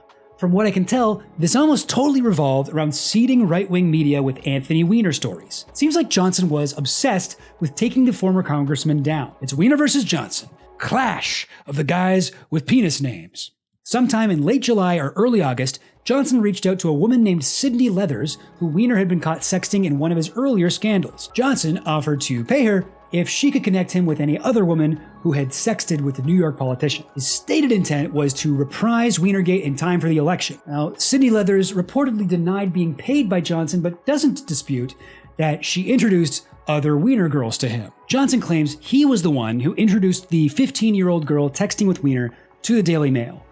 When the story broke, Johnson says he used what he called his paid online troll army of bot accounts, plus, I assume, his alt-right influencer network to spread the story everywhere. I made sure it was amplified all over Twitter. It kind of feels like this guy should have a funny voice, but his voice is kind of normal, right? Now, when Chuck officially joined the Trump campaign in 2016, it was around the time the Access Hollywood tape came out. He convinced his buddy Peter Thiel to donate $1.25 million to the Trump election effort right away. Johnson was also part of the group that advised Trump to hold the October 9th press conference featuring Bill Clinton's accusers. Like Roger Stone and David Bossie on behalf of Bannon, Johnson also claims to have been the singular mind behind it. I was the one who arranged the whole thing from top to bottom. Now, again, that could just be Johnson taking credit for things after the fact in order to inflate his importance. That's the kind of guy he is. But there is primary source evidence from his alt-right GoFundMe clone, WeSearcher, that Johnson was the guy who tracked Kathy Shelton down and raised money to get her flued out. Now, he even personally referred to Kathy Shelton as Hillary's rape victim. So far, I know none of this is really a smoking gun yet, but we do have one contemporary piece of evidence, a Reddit thread by Johnson right in the heat of Pizzagate. On November 1st, Johnson did an AMA on r/TheDonald. He's taking questions from centipedes early in Pizza Week, before much had come out, before 4chan had really done any of the baking that would come to define Pizzagate. So just look at this shit. First, in this comment chain, Johnson shows that he is aware of the amateur sleuths just starting to cook up new Pizzagate theories on 4chan. He also reveals what an insufferable poll guy he is. What shocked you the most about the 2016 election? The role of the troll. Low cost, high energy people working on the project at all levels. Hillary says it's Putin, but it's we the people. We are more powerful than state actors. It's a great time to be alive. So, on November 9th, can we say we shitpost Trump into the White House? Yes, we dragged him across with the help of Pepe and Keck. The Trumpenreich is already real in our minds, isn't it? Cute little Nazi. Trumpenreich. Yeah. Love it. Yeah, it's like a poll joke, like it's like a Nazi meme. Although 4chan hasn't developed their 3 contributions or given Pizzagate its name at this point, safe to say Johnson is following those developments closely. It'd be interesting to see if he's aware of the other 3 ingredients, which are in play at this point. Well, here he is, taking credit for kicking off Wienergate 3.0 and boasting of his ability to plant damaging stories in various newspapers. Hillary is collapsing after I helped introduce underage women who sexted with Weiner to various newspaper journalists. It's over. The black vote is too low to matter. We can't get complacent, but there are serious problems for the Democrats. And check out his response to this question about Steve Pieczenik's video regarding the FBI coup. What's with Steve Pieczenik's video? There's definitely been a lot of discussion in the law enforcement circles I hang with about coups these days. Oh, you hang with law enforcement circles? Okay, you fucking weirdo. So Johnson's showing knowledge of the FBI coup ingredient, and he claims credit for the Wienergate ingredient. He's keenly aware of the power of the dank memers on 4chan. What about our base ingredient? Well, Johnson says the quiet part loud with a suspiciously accurate preview of the strategy behind the Hillary attacks that are about to come. The first time I read this, I got chills. With the fast pace of politics and the non-stop roller coaster of an election we've had, today's been eerily silent for the most part. Is this the calm before the storm? People are prepping their last attacks. I know I am. Get ready for child-abusing Hillary Clinton. There it is, the base ingredient of Pizzagate, laid out as a strategy for a final attack by one of Trump's advisors. Get ready for child-abusing Hillary Clinton. What did Johnson know right here that he wasn't saying? How was he so right about everything that would unfold over the next 3 days? Now, I know this is not proof of anything. I can only do so much. If I knew how, I would love to conduct an analysis of the Twitter bot accounts that tweeted about Wiener's underage sexting right away. Try to figure out which ones belonged to Johnson's troll army, compare those to the ones tweeting about Gawker and Peter Thiel. Then I'd compare those accounts to the ones tweeting about Pizzagate-related topics from October 29th to November 4th. Were both stories being spread by the same accounts? Unfortunately, most Pizzagate bot accounts have been taken down, which makes this all very hard to track. After the election, Salon caught up with Johnson at the official Trump victory party and published some of what he told them. Chuck C. Johnson, another proud internet troll, viewed the events of tonight as being proof that the trolls won, that this was an election of the comment section against the article, that people like Johnson had memed the president into the Oval Office, and that their goal now was to hunt down the cucks. He's a really cool guy, it sounds like. Very cool, very funny. Riding high off Trump's victory, Johnson did another Reddit AMA on January 27th, where he was asked for his thoughts on the Holocaust and for some reason felt safe enough to declare, "I do not and never have believed the 6 million figure." I don't know if Chuck Johnson was at the top of the pyramid on Pizzagate, but he's the only guy I'm confident stating was more than likely directly involved. Definitely behind the curtain in some capacity. He's on Trump's team. He's got the right media connections. He's even got a Twitter bot network he calls a troll army. He's immersed in 4chan poll culture to the point of saying shit like Pepe and Keck will bring the Trumpenreich unironically, and he even teased the strategy behind the base ingredient of Pizzagate, child-abusing Hillary Clinton. Still, I know that I haven't actually proven anything beyond a shadow of a doubt, and I'm not going to say someone is definitely guilty of something without any real evidence. That would make me like some kind of a Charles C. Johnson. All I'm saying is that if my theory about Pizzagate being an inside job is correct, Mr. Johnson is, as far as I can tell, the most likely culprit if you want my opinion. We good? We good, Goblin legal team? But you know something? I'm a lot like the people who believe Hillary is a child-killing Satanist sacrificing children in rituals in a pizza shop basement. I have biases. This story feels true to me because it lines up with the way I feel about the 2016 election. I don't think Trump should have won. I feel like he only won because people believed too many of his lies. I also believe that Trump is a pedophile.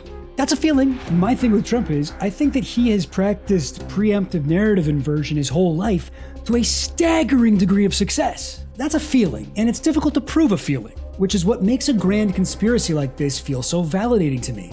It turns my feelings into something literal. I'm self-aware enough to recognize that maybe, just like the conspiracy theorists Naomi Klein writes about, I have the facts wrong here, but the feelings right. Probably not, though. I do think I'm probably right about all this. I'm smart, is the difference, is how smart I am. And things I think are smart and right and real and true. So then, in that way, I'm very different from the Pizzagate guys. Because my Pizzagate is the one that's true. Things I think are right and true, and basically to sum it all up, they're real. Hey, James Alfontis. I just want to let you know that you are welcome to follow my page so that you can understand the timeline of your undoing. Because you're going to get the death penalty, buddy, and all of us are super excited to watch you die. I really hope it's painful. I really hope it's slow and drawn out and super fucking painful. You will pay for all those children that you tortured and murdered. You will pay so fucking hard. You will die, and it will hurt. Good. When Edgar Maddison Welch was just 8 years old, his family experienced an unthinkable tragedy, losing his 16-year-old brother in a car accident. Welch's parents may have processed their grief through a commitment to protecting the vulnerable, especially children. Welch's father, a church deacon and Sunday school teacher, served as executive director for a nonprofit called Protect the Child and gave women's self-defense seminars. Welch's mother, a nurse, became a volunteer firefighter. The The Welches ran a large no-kill dog rescue, they took in 3 foster children, and they donated money to underprivileged children overseas. Like his parents, Maddison Welch seems to care deeply about protecting the vulnerable. In his early 20s, he traveled to Haiti to assist children who lost their parents in the earthquake. According to his father, the last week his calls were pleas to let him bring 3 or 4 of the children home and let them live with us. Maddison Welch struggled with addiction and had trouble managing a healthy relationship with the online world. There's an article from 2009 when Welch spoke to his local newspaper, the Salisbury Post, about doing a 250-mile hike to help him break his addiction to the internet. At community college in 2011, Maddison Welch wrote an earnest short film called Mute, telling the story of a man who is unheard by the world.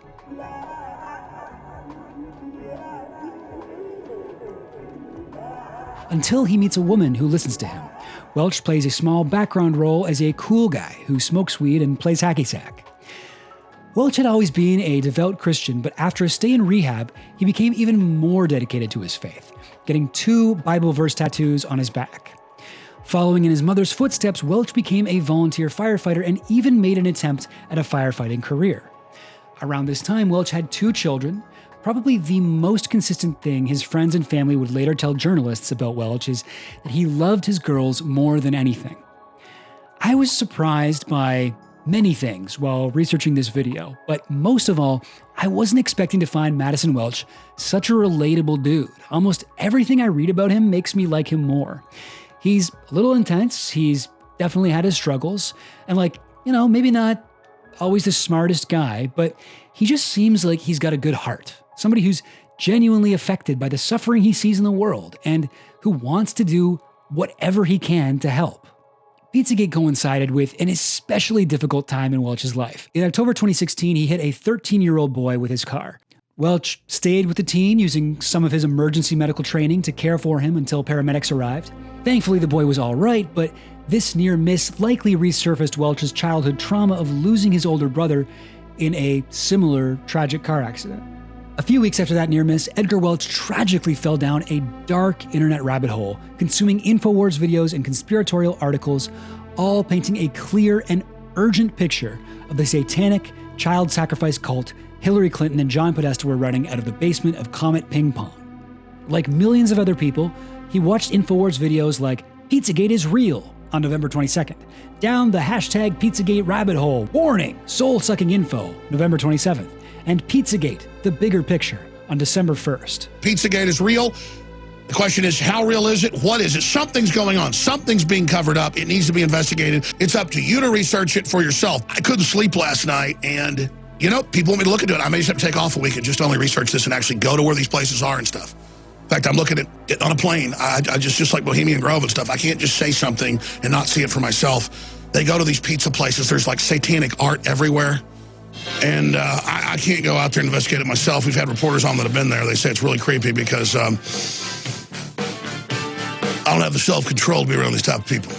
So, you want us to cover Pizzagate? We have covered it. We are covering it. And all I know is God help us. We're in the hands of pure evil. As Welch became more focused on Pizzagate research, he stopped showing up to his volunteer firefighter gig, missing trainings, and not responding to alarms. The Spencer department officially laid him off, removing him from the roster on November 30th. On December 1st, Welch texted his girlfriend, "Looking up Pizzagate and it makes me fucking sick." She wrote back, wisely, "Stop it." Welch also reached out to 2 of his friends, attempting to enlist them in a raid on Comet Ping Pong, raiding a pedo ring, possibly sacrificing the lives of a few for the lives of many, standing up against a corrupt system that kidnaps, tortures, and babies and children in our own backyard. One of his friends, an Afghanistan war veteran, suggested they go to scope out the restaurant first instead of barging in, quote, guns blazing.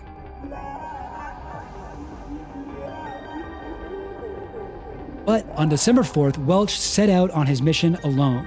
He packed his AR-15 semi-automatic rifle and a .38 caliber handgun and drove hundreds of miles from North Carolina to Washington, D.C.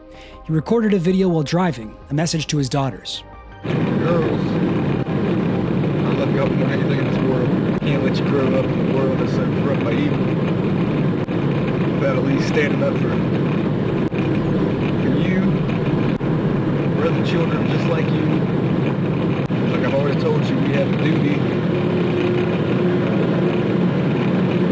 for people who can't protect themselves, to do for people who can't do for themselves. That's what I'm trying to do. I hope you understand that one day. I love all y'all. Welch reached Comet Ping Pong in the afternoon of December 4th. Believing innocent children were being molested and killed in the basement, he walked through the restaurant investigating, just as Alex Jones had implored someone to do days earlier. He terrified people there, including many young children, but Welch didn't shoot or harm anyone physically. In his search for a basement that didn't exist, he fired his gun to open a locked door, which turned out to lead to a computer room. And when he found nothing, he set both his guns down in the restaurant and peacefully turned himself in to the police. He would later write in a letter to those who were at the restaurant that day, "I came to DC with the intent of helping people I believed were in dire need of assistance, and to bring an end to a corruption that I truly felt was harming innocent lives. I only wish to apologize to the individuals whom I affected on that unfortunate day, and to express my sincere regret for any emotional trauma I might have caused, especially to the families who were present." He also admitted to the press that the intel on this wasn't 100%. Okay, this is a sad story, but let's be real, that is a hilarious thing to say. That's a hilarious way to put it. I used to find it really difficult to put myself in the shoes of someone like Maddison Welch. I couldn't understand what he was thinking, what he was feeling. Why did he do the things that he did? But now, in 2025, I think I actually have an idea. It's probably pretty similar to the way I've felt over the past 20 months watching footage of murdered Palestinian children during Israel's genocidal bombardment of Gaza. I feel devastated, outraged. I feel frustrated at global inaction, and I feel ashamed at my own personal inaction. Why isn't anyone doing anything to stop this? Why aren't I doing anything to stop this? Is there something that I could do? And if so, like no matter what the personal consequences of an action are, if it helps to prevent children from being murdered, is it not unbearably unethical to choose not to do that action? Not only do I think I understand why Maddison Welch did what he did, in a strange way, I admire him for it. Welch was misguided, and what he did put innocent lives at risk. But he was motivated by his powerful desire to protect children, which normally would be a good and noble quality in a person. Tragically, it was precisely this quality that Pizzagators had weaponized. And Welch wasn't just misled by Pizzagate influencers, he was also abandoned by them. Immediately after his arrest, conspiracy claims about Welch started to get shared online. Welch had an IMDb page, so he must be a crisis actor. The traffic cameras at the Comet Ping Pong intersection may have recently been moved, so this must have been staged. His raid on Comet Ping Pong was a false flag. Mike Cernovich denied involvement and claimed he'd always said he wasn't sure about Pizzagate. We Are Change, which had published Cassandra Fairbanks articles, posted an article that would appear to suggest Edgar Welch was a crisis actor participating in a false flag. It was titled, "False Flag? Armed suspect enters Comet Ping Pong Pizza Restaurant, apprehended." Most brazen of all had to be Welch's main source of information about this conspiracy, Alex Jones. Jones immediately did a blatant 180 on everything he'd been saying for weeks. The day of Welch's arrest, Infowars took down all its most inflammatory Pizzagate videos, and Alex made a video hilariously claiming he had only just heard about Pizzagate and scolding his audience for believing in something so silly. But the issue is you can't then just have people go through these things randomly and say, oh, this pizza place must be the center of it all. Just because in some code words they use pizza. That's a super common word, okay? When I really caught on to it was about 2 weeks ago, about a week after the election. A day later, he claimed that he'd always suspected the Comet Ping Pong aspect of Pizzagate was a psyop and implied Welch was part of a secret plot to attack Infowars' right to free speech. Focusing on this pizza place, and I saw all over the news like they claim the WikiLeaks are about this one ping pong pizza place. And I started seeing the psyop, David Brock, all this stuff, and I'm like, whoa, whoa, whoa, whoa. And I even said to the crew, I called them in and I said, they're probably gonna shoot that place up or something, somebody is. I got a sixth sense. I said, I want this dropped and I want it dropped now. And then they tied it in Mother Jones today to Pizzagate, that I sent armed people there and now after her. I mean, they're coming after the free speech. That's what this is. We've all got to be smarter than that. So I've been talking about this and really talking about what really happened and saying leave ping pong alone. It is so disgusting how quickly all of Welch's favorite news sources turned on him. Like, it's almost impressive they even tried this approach. Whoa, I know I've been saying a lot about how children are being and killed at this specific address and somebody should do something about it, but I didn't mean for real. They hated Maddison Welch. They hated him for blowing up their grift, for making them disavow the thing they'd started. They hated him for believing them when they said children were being tortured, and for deciding that if there was a chance he could stop it, any chance at all, he would. They hated him for actually caring about protecting kids in a way that they only pretended to. What became hyperbolically known as the Pizzagate shooting more or less ended Pizzagate as a mainstream phenomenon, at least by that name. This became clear 3 days later when Michael Flynn's idiot son Michael Flynn Jr. tweeted about it and was fired from his job on Trump's transition team. I guess there's also Elon Musk, who tweeted a bunch of times about Pizzagate in 2023, but if anything, that just proves how dead the meme was at that point. Elon's whole thing is getting into stale memes years after they were cool. Doge, Pepe, the Zig Heil, like that shit at the inauguration was the Nazi equivalent of your dad doing a dab. Anyway, after the shooting, the Pizzagators restaurant shut down, moved underground for a time, and reopened later as the flagship restaurant of the Q Anon franchise. Meanwhile, Welch served his time in prison and was released on March 3rd, 2020, just in time to trade incarceration for COVID lockdown. He married his girlfriend that month, the same one who told him to stop researching Pizzagate back in 2016. The two would soon have another child. The next few years, Welch appears to have enjoyed many happy moments, surrounded by family and friends. I hope that's the case. He deserved that. Unfortunately, Maddison Welch eventually fell back into addiction. In 2024, he and his wife were charged with possession of heroin and methamphetamine after a cop noticed Narcan in their glove compartment during a traffic stop. I feel like that shouldn't be probable cause to search you. Are we punishing people for having Narcan? Then, in January of 2025, Welch was shot and killed by two cops who claimed he had pulled a gun on him. Now, Maddison Welch is an extreme example, but plenty of ordinary, well-meaning people were caught up in the Pizzagate psyop. People had their lives ruined. People were cut off from their family or lost their jobs because they or someone close to them really believed this stuff. And I have all the empathy in the world for those people. They didn't deserve that. But my goodwill runs dry for the Pizzagator servers and delivery boys, the influencers, the charlatans and grifters who knowingly lied to their audiences, poisoning their minds with this dangerous, opportunistic horror story. Those who would weaponize the natural, noble human instinct to protect children towards helping elect a narcissistic, lying, racist, white supremacist, elite, wealthy criminal friend of Jeffrey Epstein to become the most powerful person on earth. Yeah, I'll say it. Those people are jerks. And here's the truth, or at least here's my truth. There really was a secret Pizzagate cabal. There really was a group of shadowy elites meeting behind closed doors and plotting ways to acquire power and wealth. They really were making human sacrifices in exchange for the things they wanted. But they weren't sacrificing children. They were sacrificing people like Edgar Maddison Welch.